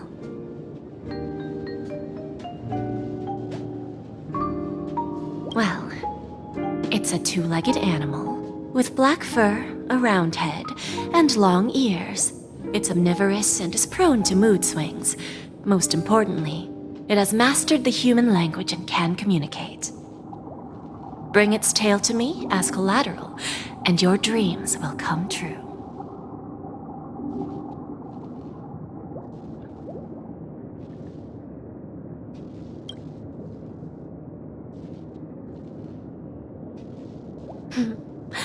May fate bring us together again, Mr. Trailblazer. May fate bring us together again, Mr. Trailblazer.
and the festival hasn't started. Let's take a quick break. Hi, we meet again. Who's that? It's really you! I knew I didn't get the wrong person. Yes, it's just I didn't get the chance to say hello. There's still some time before the Charmony Festival starts. Do you want to chat?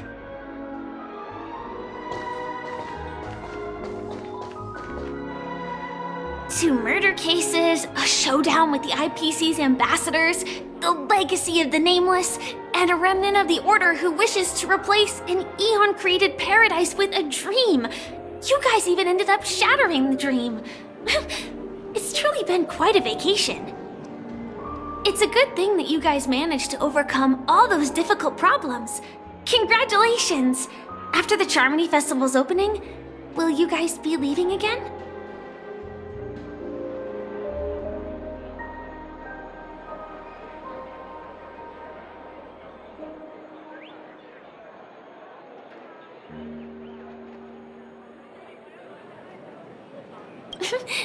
There will always be somewhere. After all, you guys are on the path of the Trailblaze. Before joining the Stellaron Hunters, Elio told me that this journey will tell me how to live on. That's all he said. As for the rest, it's up to me to find out. So, I'll pay extra attention to any leads that will let me live on. This trip to Penacony is no different.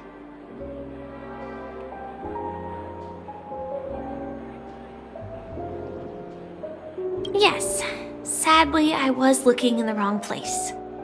But I did reap some rewards. Do you know Miss Jade from the IPC's Strategic Investment Department? Bonajade Exchange belongs to her. She told me her price, but...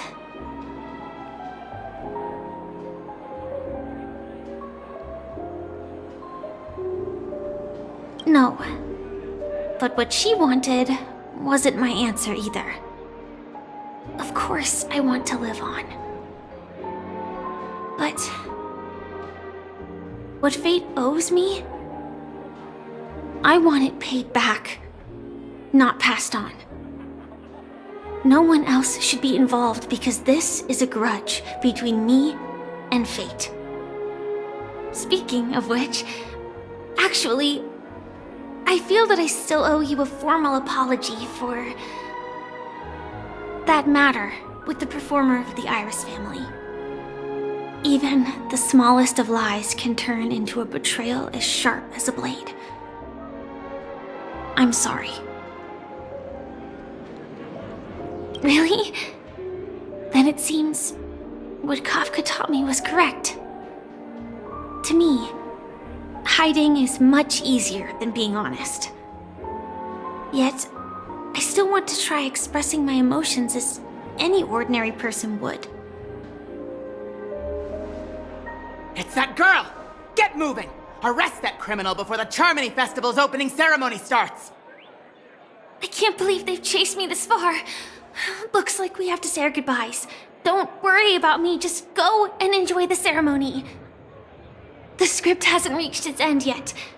We will meet again.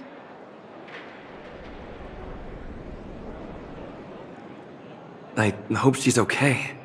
But if it's only those two hounds again, she'll probably be fine.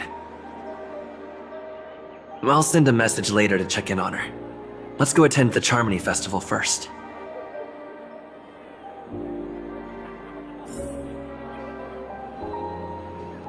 Please stay tuned.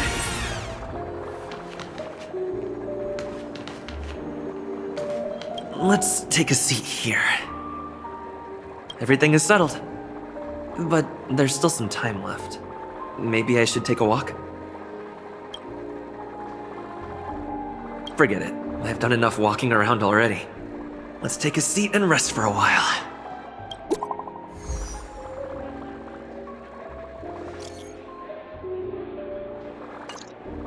Looks like I don't have to worry about her. Let's wait for the opening ceremony to start.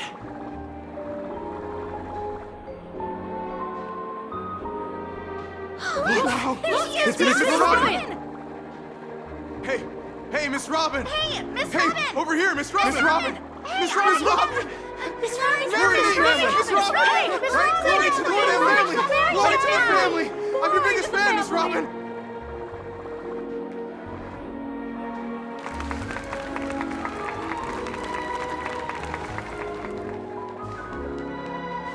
Distinguished guests, fellow family members, ladies, gentlemen, and friends from all over the cosmos. It's a pleasure to join you all in celebrating the grandest ceremony of the Amber Era, the Charmony Festival. Firstly, on behalf of the Penacony family's 5 major lineages, and on behalf of myself, I'd like to extend a warm welcome to all our guests.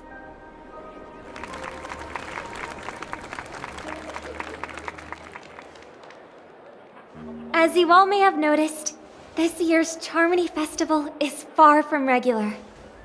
Thanks to the efforts of everyone, this celebration is unprecedented in scale, with factions from across the cosmos in attendance. Not only that, the customary opening ceremony held at the Penacony Grand Theater has now moved to the Radiant Feldspar, the very airship you all stand upon. We invite you to express your warmest applause and deepest appreciation for OT Alfalfa, head of the Alfalfa family, for his selfless devotion to the Harmony's cause.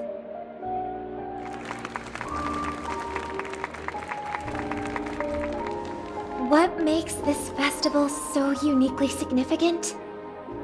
As is widely known, the Radiant Feldspar had to halt its voyage due to an anomaly in the Sweet Dream, sparking widespread discussion in the 12 hours.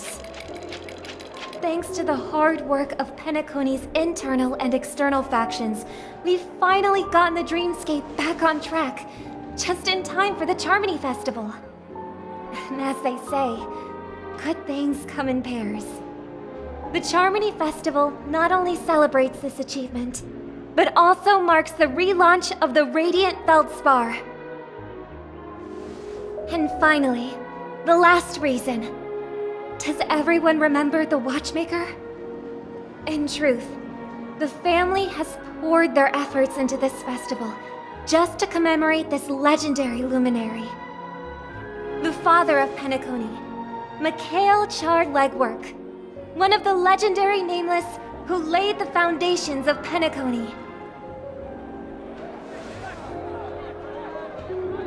In the most bewildering times of the planet of festivities, it was he who descended from the sky with his companions, who taught us through trailblazing where freedom lies.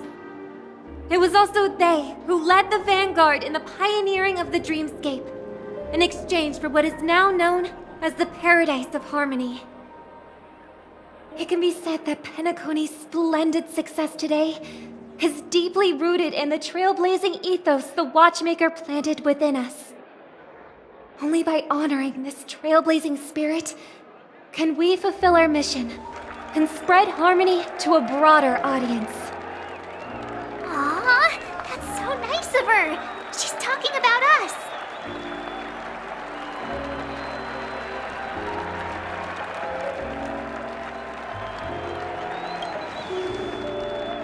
Oh, come on. It doesn't matter if she's talking about the old or new generation.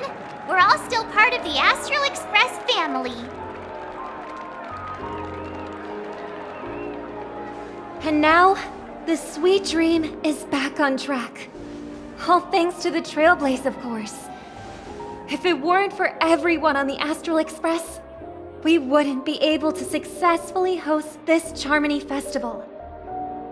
Thus, with unanimous consent from the 5 major lineages, Penacony's family, on behalf of all family members throughout the cosmos, offer a token of appreciation to the Nameless.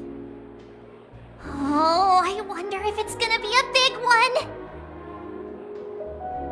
We will transfer ownership of the Radiant Feldspar to the Astral Express.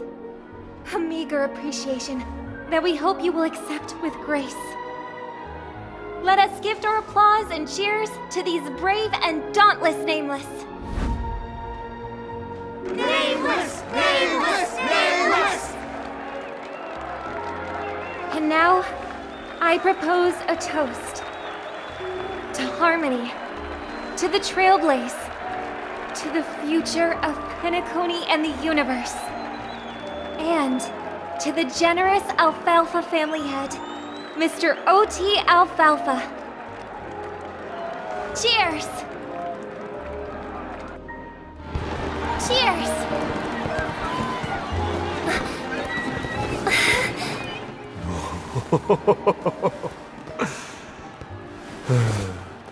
To make a decision like that.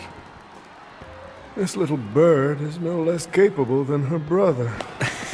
All's well, all's well. Right. But have you forgotten someone, my gray-haired friend? I put a bomb on this ship. You have 10 minutes to find it. Better hurry. When did this get shoved into my hands? There are still so many bombs.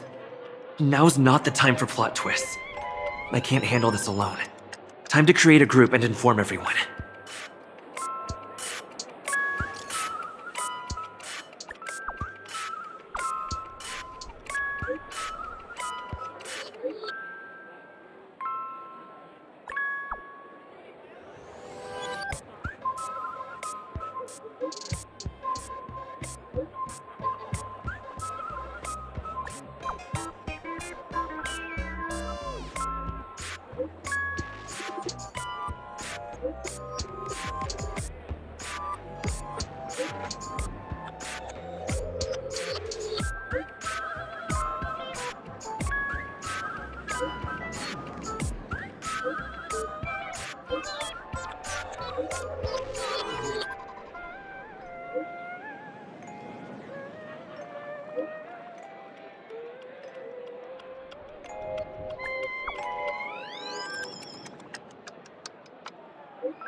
All set. Let's start following the plan.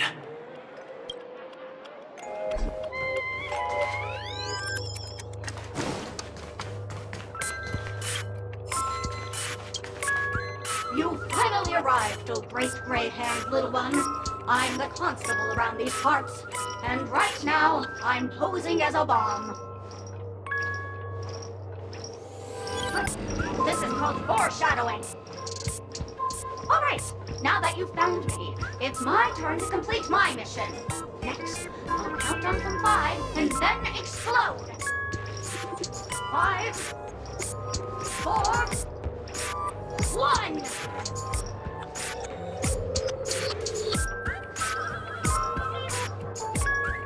Is it really that important? I'm not even a real bomb. Was it surprising, shocking, horrifying? No? Really? Fine. That's too bad then. You really ought to learn how to win a girl over.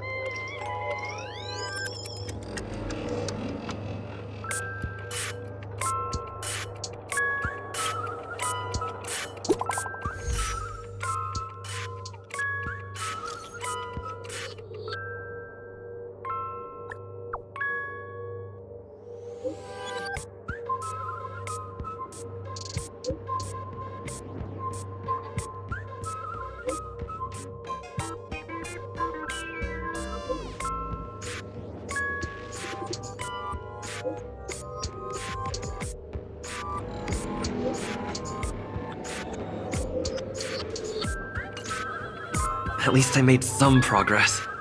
Gotta keep working at it.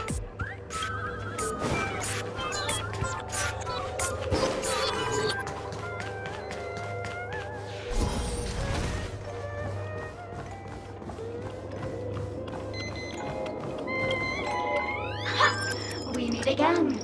I am Penacony's famed detective. Got yourself into a pickle? I'm more than happy to help. But unfortunately, I'm preoccupied with a couple of unsolved cases. So, you'll have to wait your turn.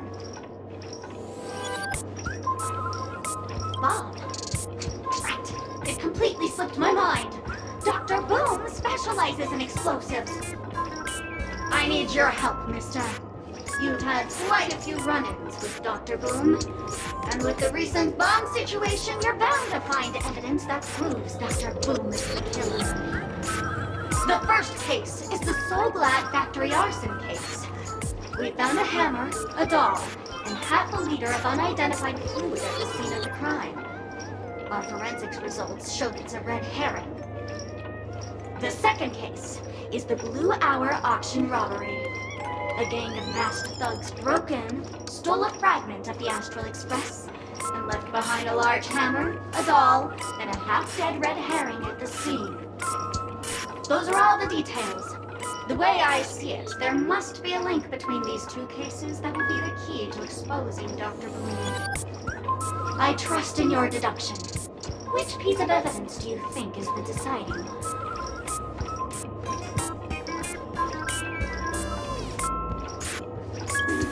Wrong answer! The dolls in the two scenes are modeled after Dr. Boom and Dr. Bloom, respectively. They're not the same. Oh, gray hair, gray hair. It's been so long, but you haven't changed at all. I'm sorely disappointed. But, seeing as you've put in so much effort, I'll throw you a bone. The bomb's not here. This is only a prank I've craftily set up. Hurry, time's running out. You'd better find that real bomb quickly.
Is that all?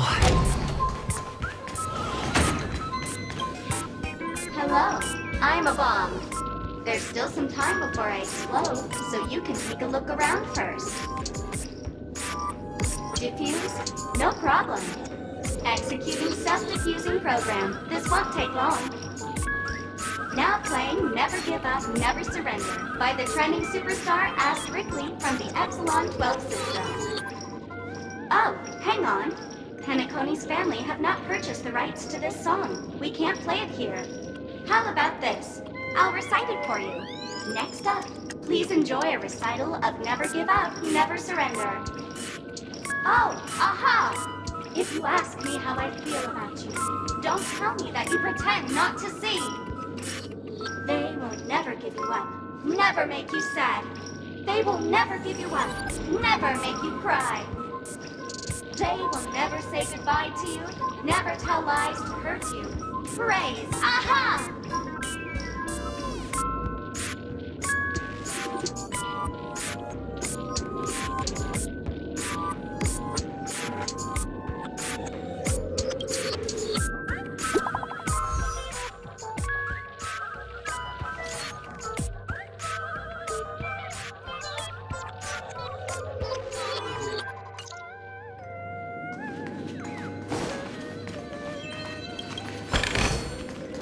Looks good.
Hello, lovely actor. You can call me the director doll. I often use this name in film credits. If you didn't know, I'm the one who directed the entire farce in Penacony. As the leading man of the show, what did you think? Feel free to share your thoughts. Well, actually, due to the current plot requirements, you're only allowed to say one line. So please try and resist the urge to share your thoughts.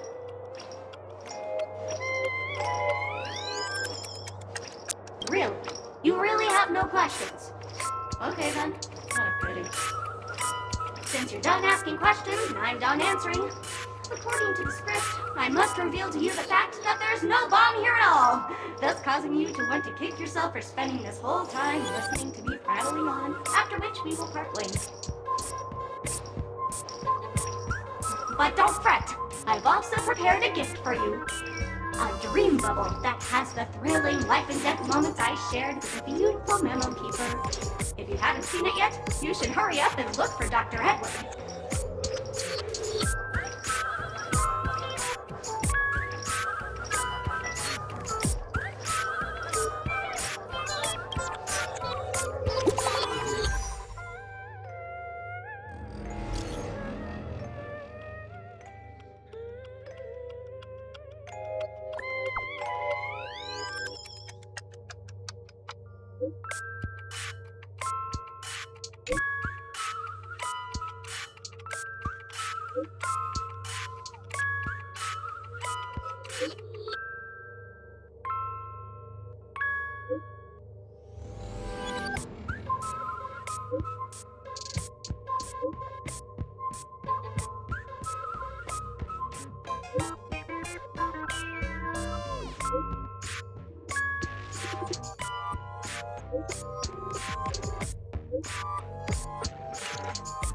Not much time left.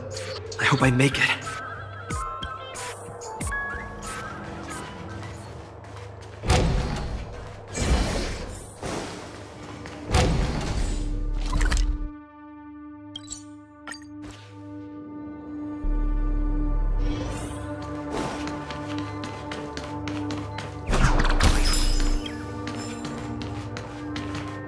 28 minutes, 46 seconds. 28 minutes, 45 seconds.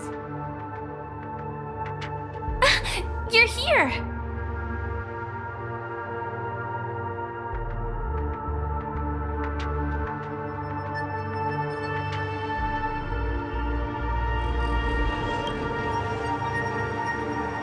Looks like she also sent you a message. Since you're here, I'll just keep it short. Just over half an hour ago, I received a message from an unknown sender and rushed here as soon as I could. 27 minutes, 52 seconds. 27 minutes, 51 seconds. The Sweet Dream has lost the protection of the Order. If it were to blow up here, the consequences would be unfathomable. I've scrutinized it for a long time, but the bomb's design is incredibly unique, as if it's been locked by some mysterious path force. Apart from its creator, I fear no one knows how to deactivate it.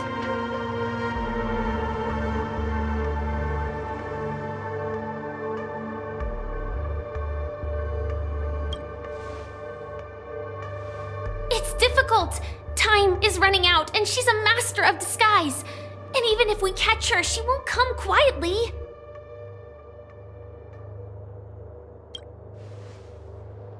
You mean the Watchmaker's guests? That's a pity. Based on my experience, I don't think any of them can turn the tide on this situation. The Memo Keeper may be able to teleport the bomb to a deserted location, but I have found a note inside the doll.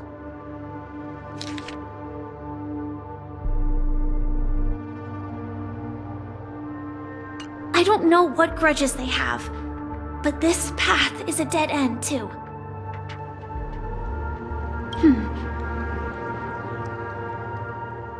Actually, there might be another way. Do you still remember? The script said that I will experience death 3 times in the Land of Dreams. I think this moment heralds the 3rd time.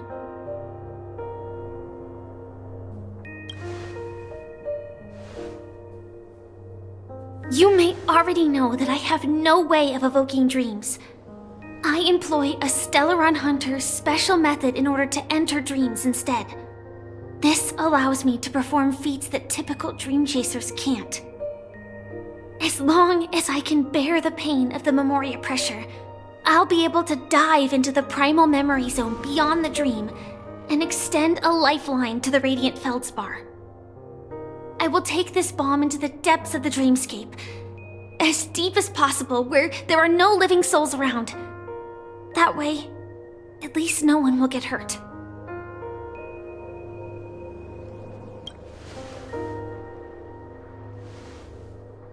Don't worry. I believe that this Firefly armor will be enough to take me to where I need to go before the countdown ends, and maybe even make it back safely. At present, this is our best and most logical course of action. After all, a long story deserves a happy ending. I have some words to share with you, though they were spoken to me by Miss Acheron. She said that the so-called impossible is merely something that is yet to happen. At the moment, there are so many things that seem impossible. But are they really never going to happen? Maybe it's just that the moment to disprove these impossibilities hasn't arrived yet.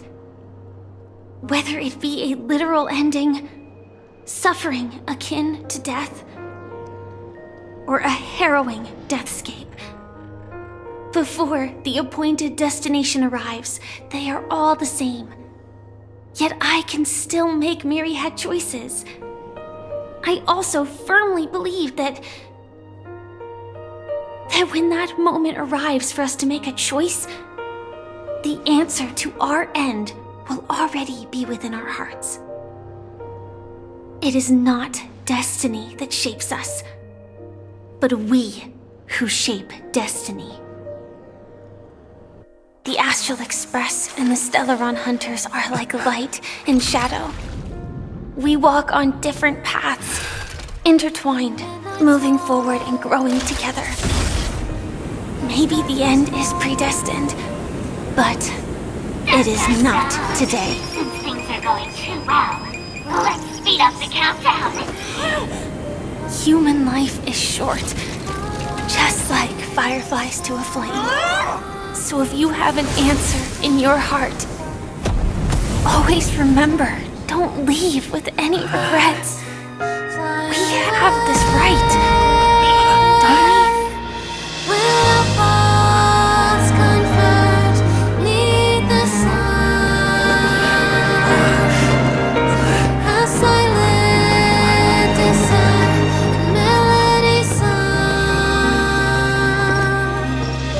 Since you care so much about other people's safety, why don't you go take a closer look?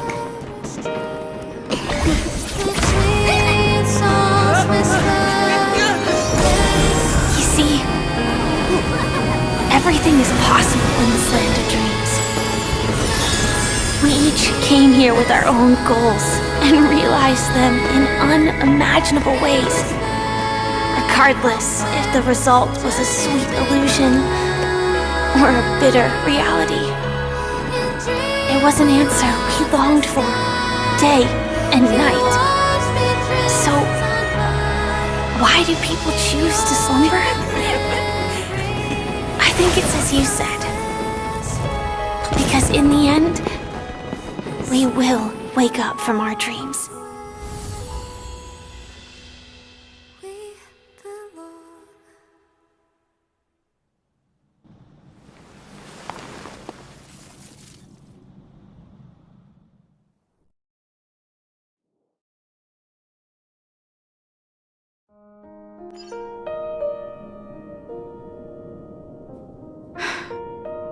When I arrived, I happened to see a child holding it.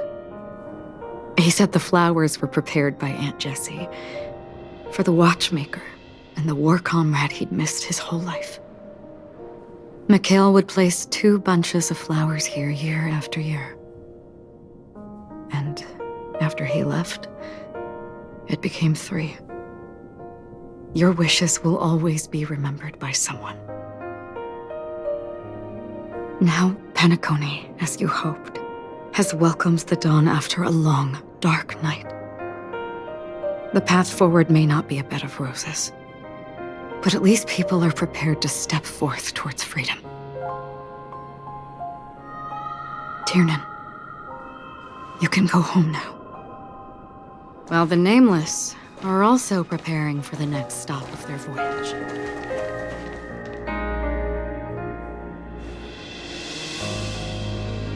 But before leaving, we still have one last thing to do.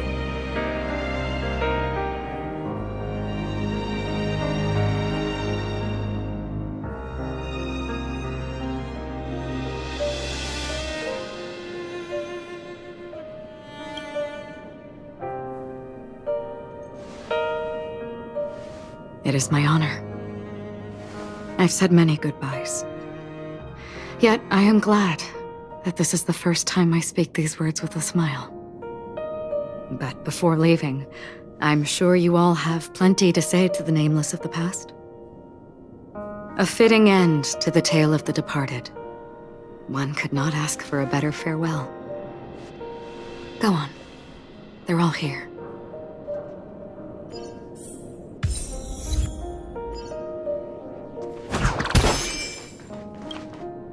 That statue. It wasn't here last time. Looks like this is the last riddle that Mr. Gallagher left for us. In the end, we still failed to figure out his true identity, or if he was even a living person. What should I say? I mean, this guy is definitely a history fictionologist, all right. I'm suddenly reminded of the time at the theme park when he said he was only 13 years old. Could that have meant something too? Either way, he's an enigmatic character for sure. At least our journey together in Penacony was real enough. And his loyalty and love for this land must have been real too, right?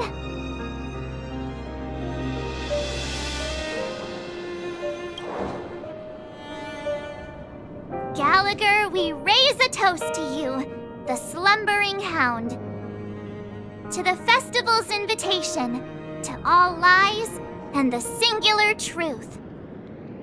If we ever meet again, please don't talk in riddles.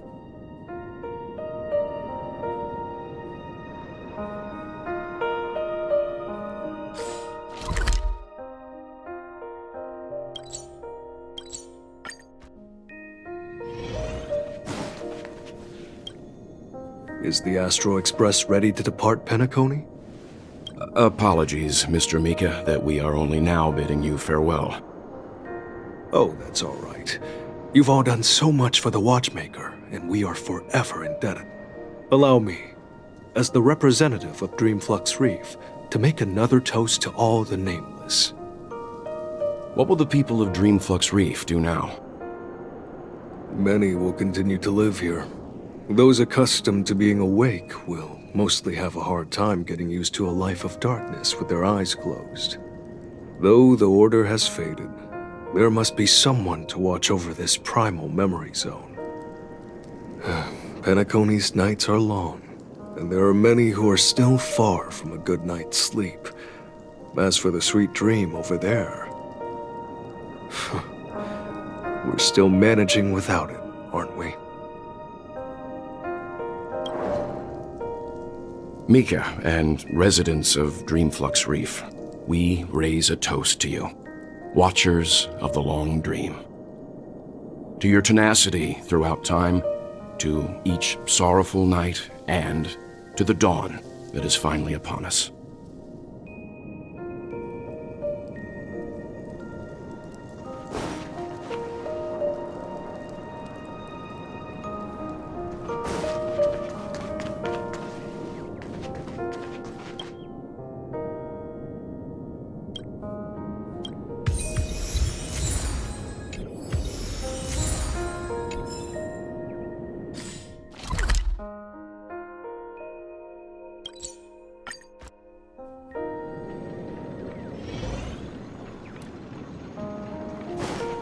This trash can is perfect for me.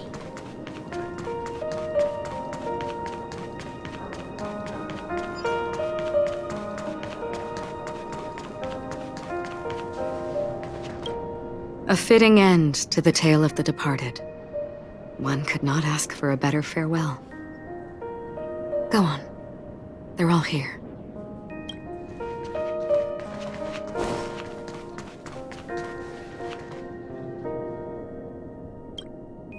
Honestly, when I heard the conductor's request, I was pretty surprised. The nameless. Those who trailblaze, doing good deeds but never seeking recognition. After all this time, how would we even find those 3 people in such a vast place like Penacony? But it seems, in the land of the dreams, anything is indeed possible.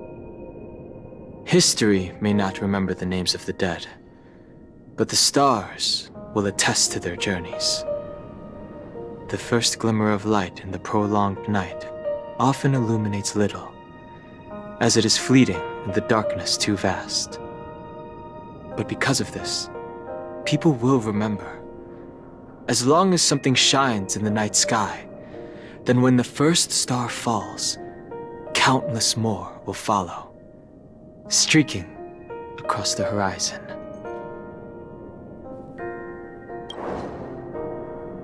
Brooklyn Tiernan, Rosalina J. and Estella, we raise a toast to you, trailblazers of the Silver Rail.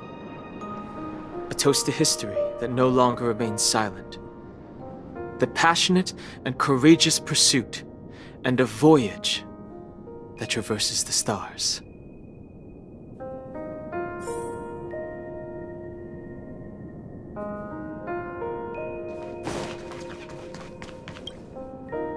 A fitting end.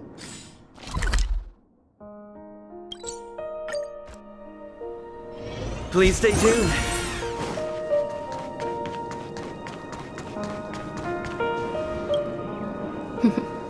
In the end, we still came full circle. This trailblazing expedition started from the moment you and a bellboy ran into each other. After going on a journey of many twists and turns, they still ended up where they started. Just like a clock's hands that turn round and round, the start and end of each day will always land on 12 o'clock, the advent of time moving forward. There shouldn't be much left to say. This entire adventure started because of you, and should naturally end with you. And then, a new page will be turned.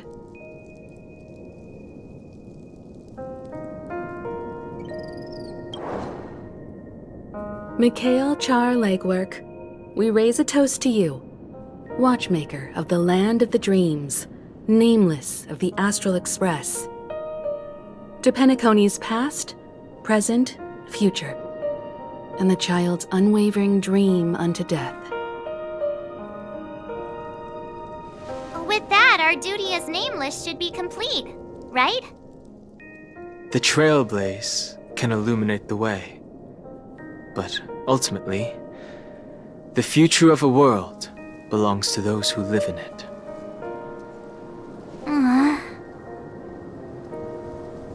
I still feel that Mr. Mikhail must have really wanted to witness this day himself.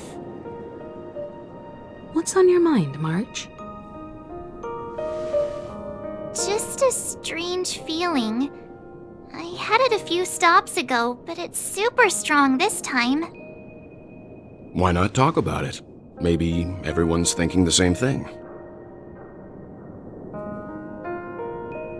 I can't help but think that whether it's Mr. Mikhail, Mr. Tiernan, or Madame Rosalina, their lives must have been long, and they must have experienced plenty of stories.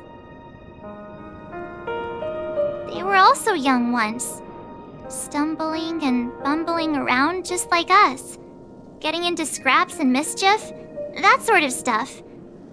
Companions, enemies, journeys, adventures, all the sad and happy memories. The everyday that we're used to, they've lived through them too. But those things are all in the past.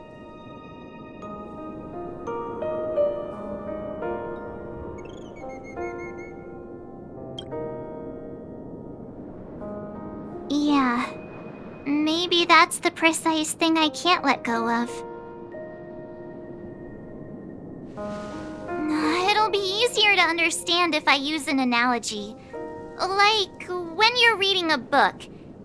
If one of its characters keeps running into obstacles and experiences an ending full of regrets, we're bound to feel a bit mixed about it, right?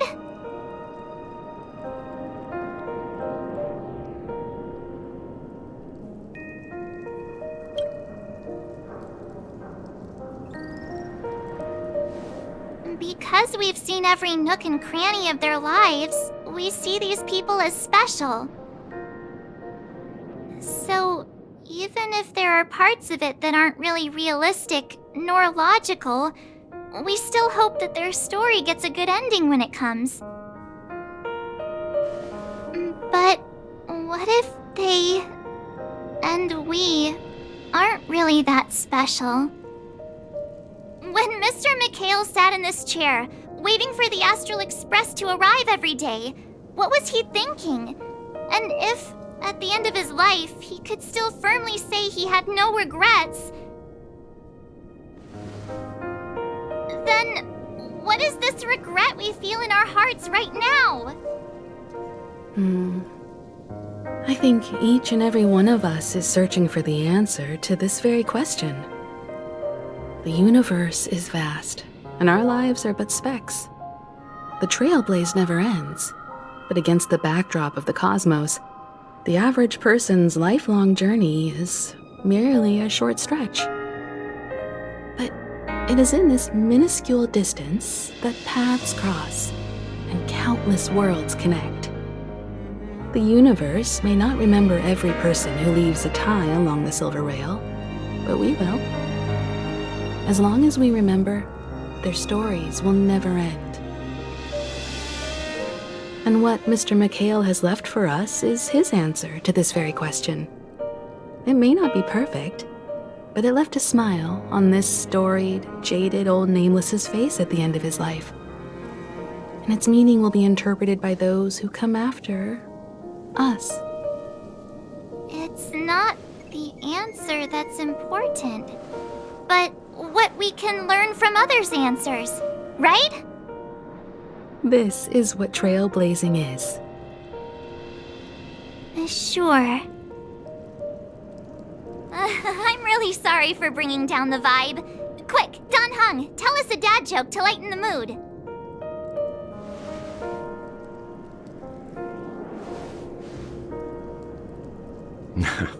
It's never a bad thing to reflect. One day, we'll all have to face our own farewells. But before that, we still have a long way ahead of us together. So the most important thing right now is to tell the conductor what we saw in Penacony. Then prepare ourselves for our next trailblazing destination. I should get back to the Express. Or maybe I could say my final goodbye to Acheron.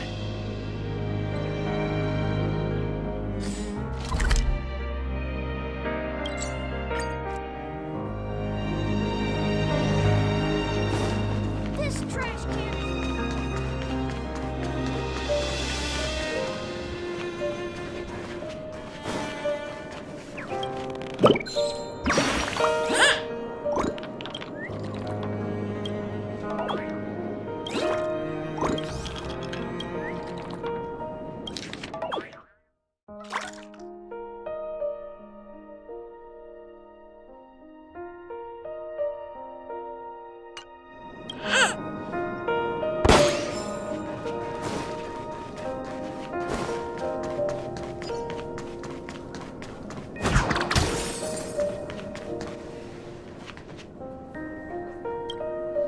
Do you still remember when we first arrived in Penacony? Who would have thought our paths would cross in such a way?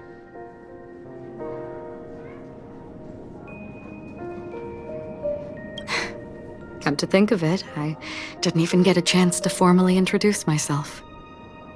Simply put, I'm a self-annihilator who was cursed by the Nihility. My hometown was destroyed a long time ago, and the whole world was erased beneath their shadow.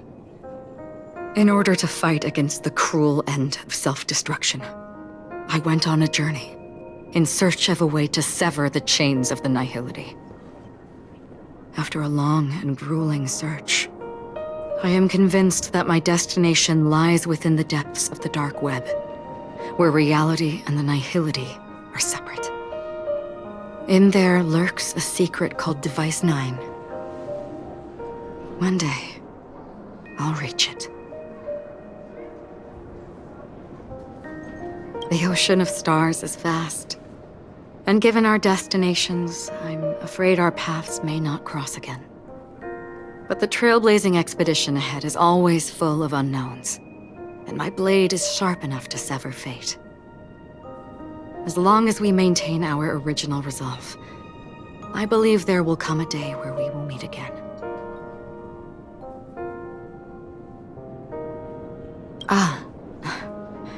In that case, I must apologize for my rudeness. Do you remember when we first met? I once said you reminded me of an acquaintance.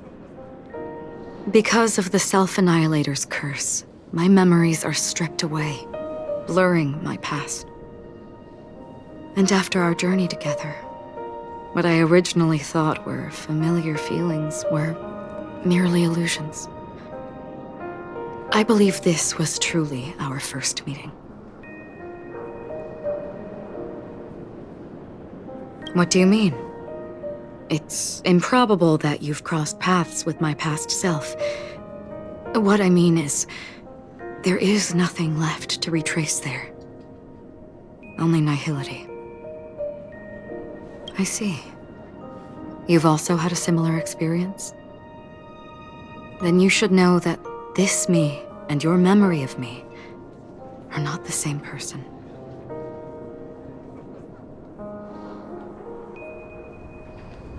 Yes, I understand.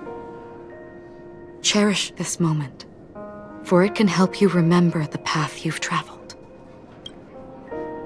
We both still have our own paths to walk. So let's forge ahead. Hopefully, if we meet again, it'll be beneath clear skies.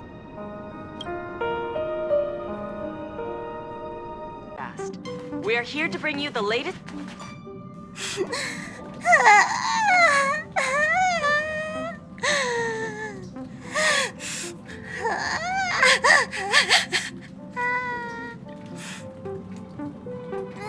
There. Chin up, Pom-Pom. Don't be sad. Don't cry. Wow. Your method of consolation is truly unsophisticated. Still better than just standing there like a scarecrow.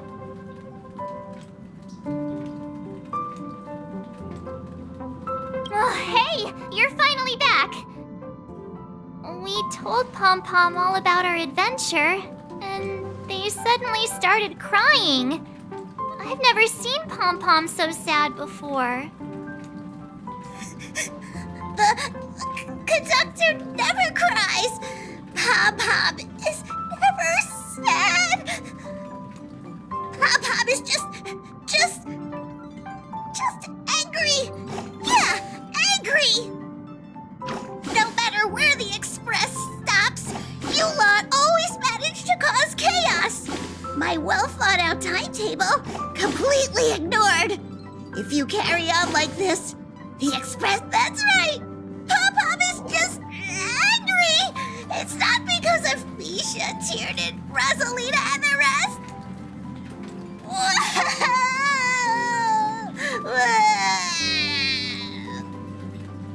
It's okay.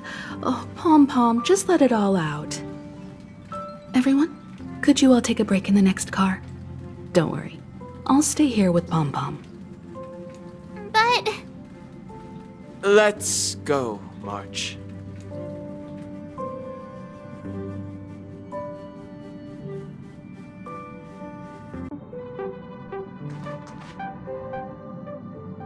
It's okay. Oh, Pom-Pom, just let it all out. It's okay.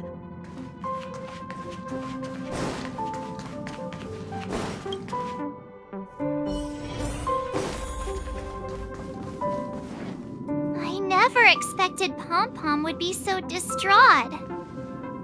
Those three nameless must have meant a lot to Pom-Pom.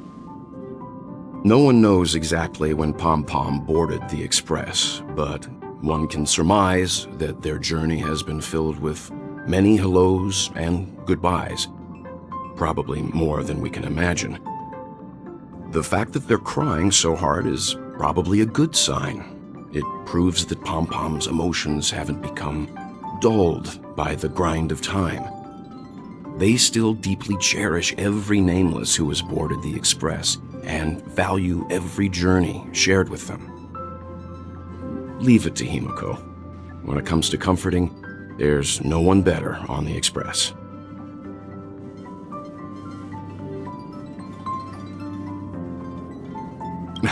Well, they were a little emotional at the time, but I'm afraid that's not out of the question. Since you joined us, the Express has stayed longer than anticipated at every stop along the way, and to ensure that everyone always makes it back on board, Pom-Pom has had no choice but to delay the warp jump schedule. I see. No wonder I can regularly hear Pom-Pom pacing anxiously up and down the corridor. Turns out Pom-Pom's been silently putting in a lot of work for us. Wow. Different from typical vehicles, the Astral Express converts every trailblaze into the energy it needs to run. Ideally, as long as trailblazing expeditions continue without interruption, the Express will receive a constant flow of energy, much like a perpetual motion machine. But because of our previous encounters, fuel is being used up much faster than expected. We can probably only pull off 2 more warp jumps at most. Only 2 more? Isn't that super risky?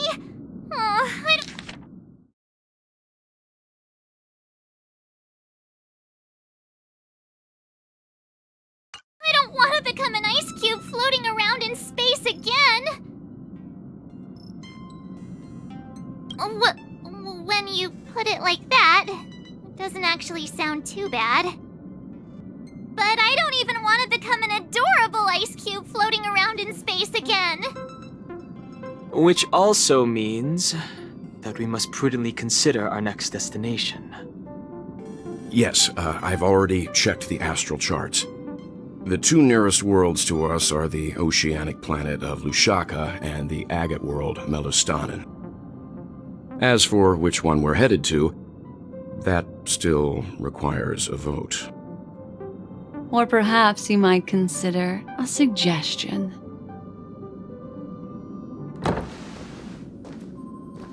Everyone, we meet again.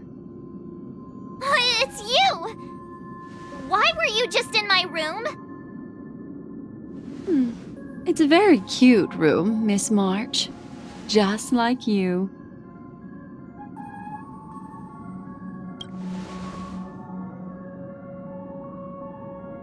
Memo Keeper, let's put aside how you managed to sneak past everyone and board the Express for now.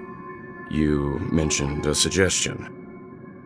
I accidentally overheard how the Express obtains fuel. I just wanted to chat with everyone to see if we could work together. But now, it appears my suggestion could be the very lifeline that saves everyone. Please speak candidly. Depending on what you say, we could very well ask you to disembark. The Permanence's descendant. What a charming little dragon, especially with those mired memories of yours. But I digress. If the Astral Express is in urgent need of a special trailblazing expedition to recharge its engine, have you all considered this? Perhaps your destination could be a world that even the renowned Akivili never reached. Should you be able to lay down a new stretch of silver rail, the Express may never have to worry about energy ever again. Trailblazing to a world that even Akivili has never been to? Is that possible?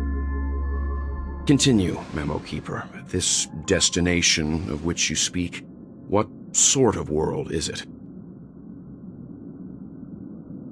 A world that many across the universe don't even know exists. A world hidden away from outside observation. Its presence only revealed by the light from the mirror of the Garden of Recollection.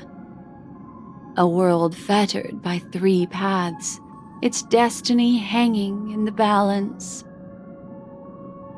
The Eternal Land, Amphorius.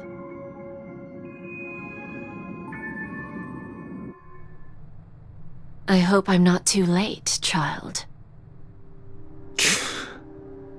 I wasn't expecting it to be you. Don't you know how many sentry posts the family has built? And how hard it is to get you out of here? Looks like my time's up. What do you mean? What time? Negotiation, interrogation, or death. My fate lies entirely in your hands, Lady Bonajade. The dance is done.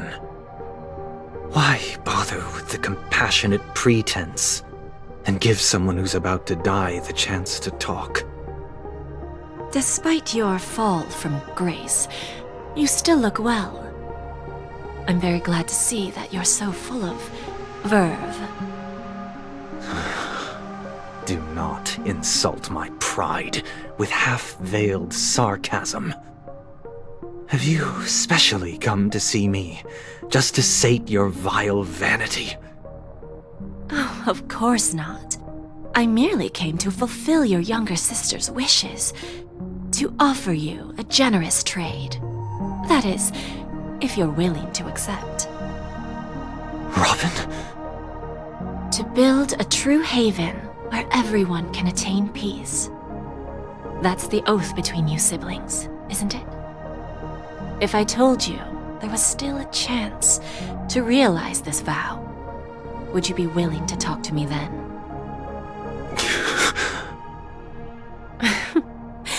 I recognize the gravity of this question, which is why you don't have to answer me right now. Go now. You are free, O Chosen One, who dare to exceed his bounds, sever your wings, descend to the mortal realm, and walk their lands. See what this world is truly like. I will not accept your charity. As I mentioned earlier, it's a trade, and you don't have to give me an answer right now. Rewards are not reaped in a day, and if there's one thing I'm best at, it's waiting. The sweet dream still continues, and the night is still long. You have plenty of time to contemplate your answer. A word of advice for you before we part ways. A word of warning from someone who's been in your shoes before. Life is too short to miss out on golden opportunities.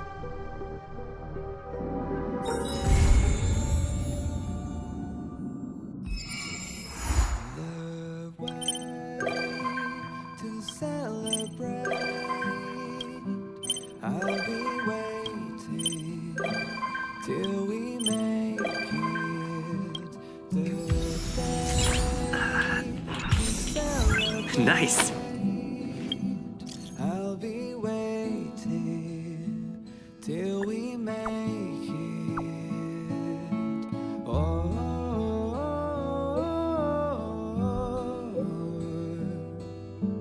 We will see. Come with me, take the journey.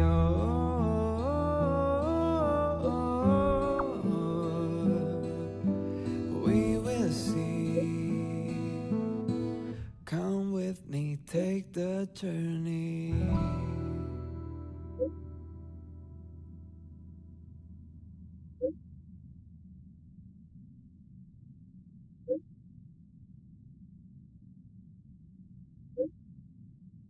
The way to celebrate,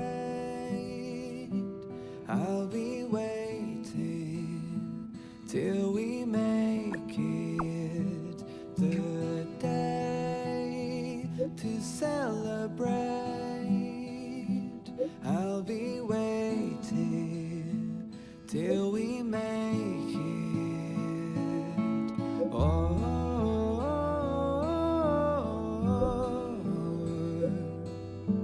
We will see.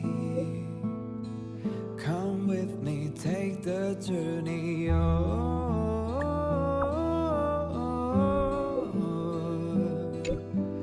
We will see.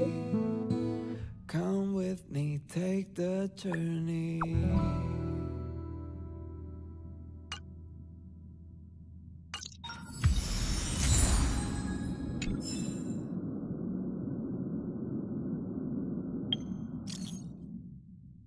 The way to celebrate, I'll be waiting till we make it the day to celebrate.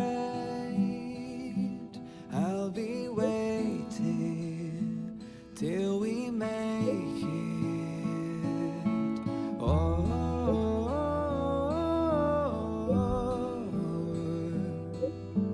We will see.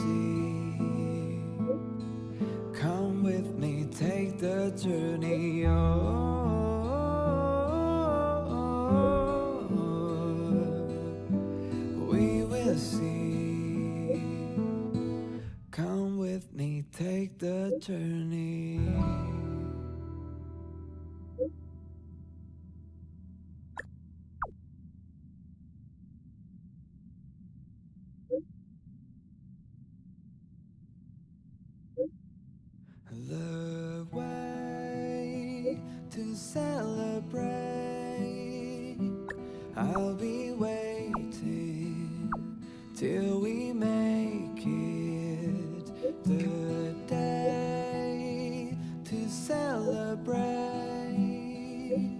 I'll be waiting till we make it. Oh,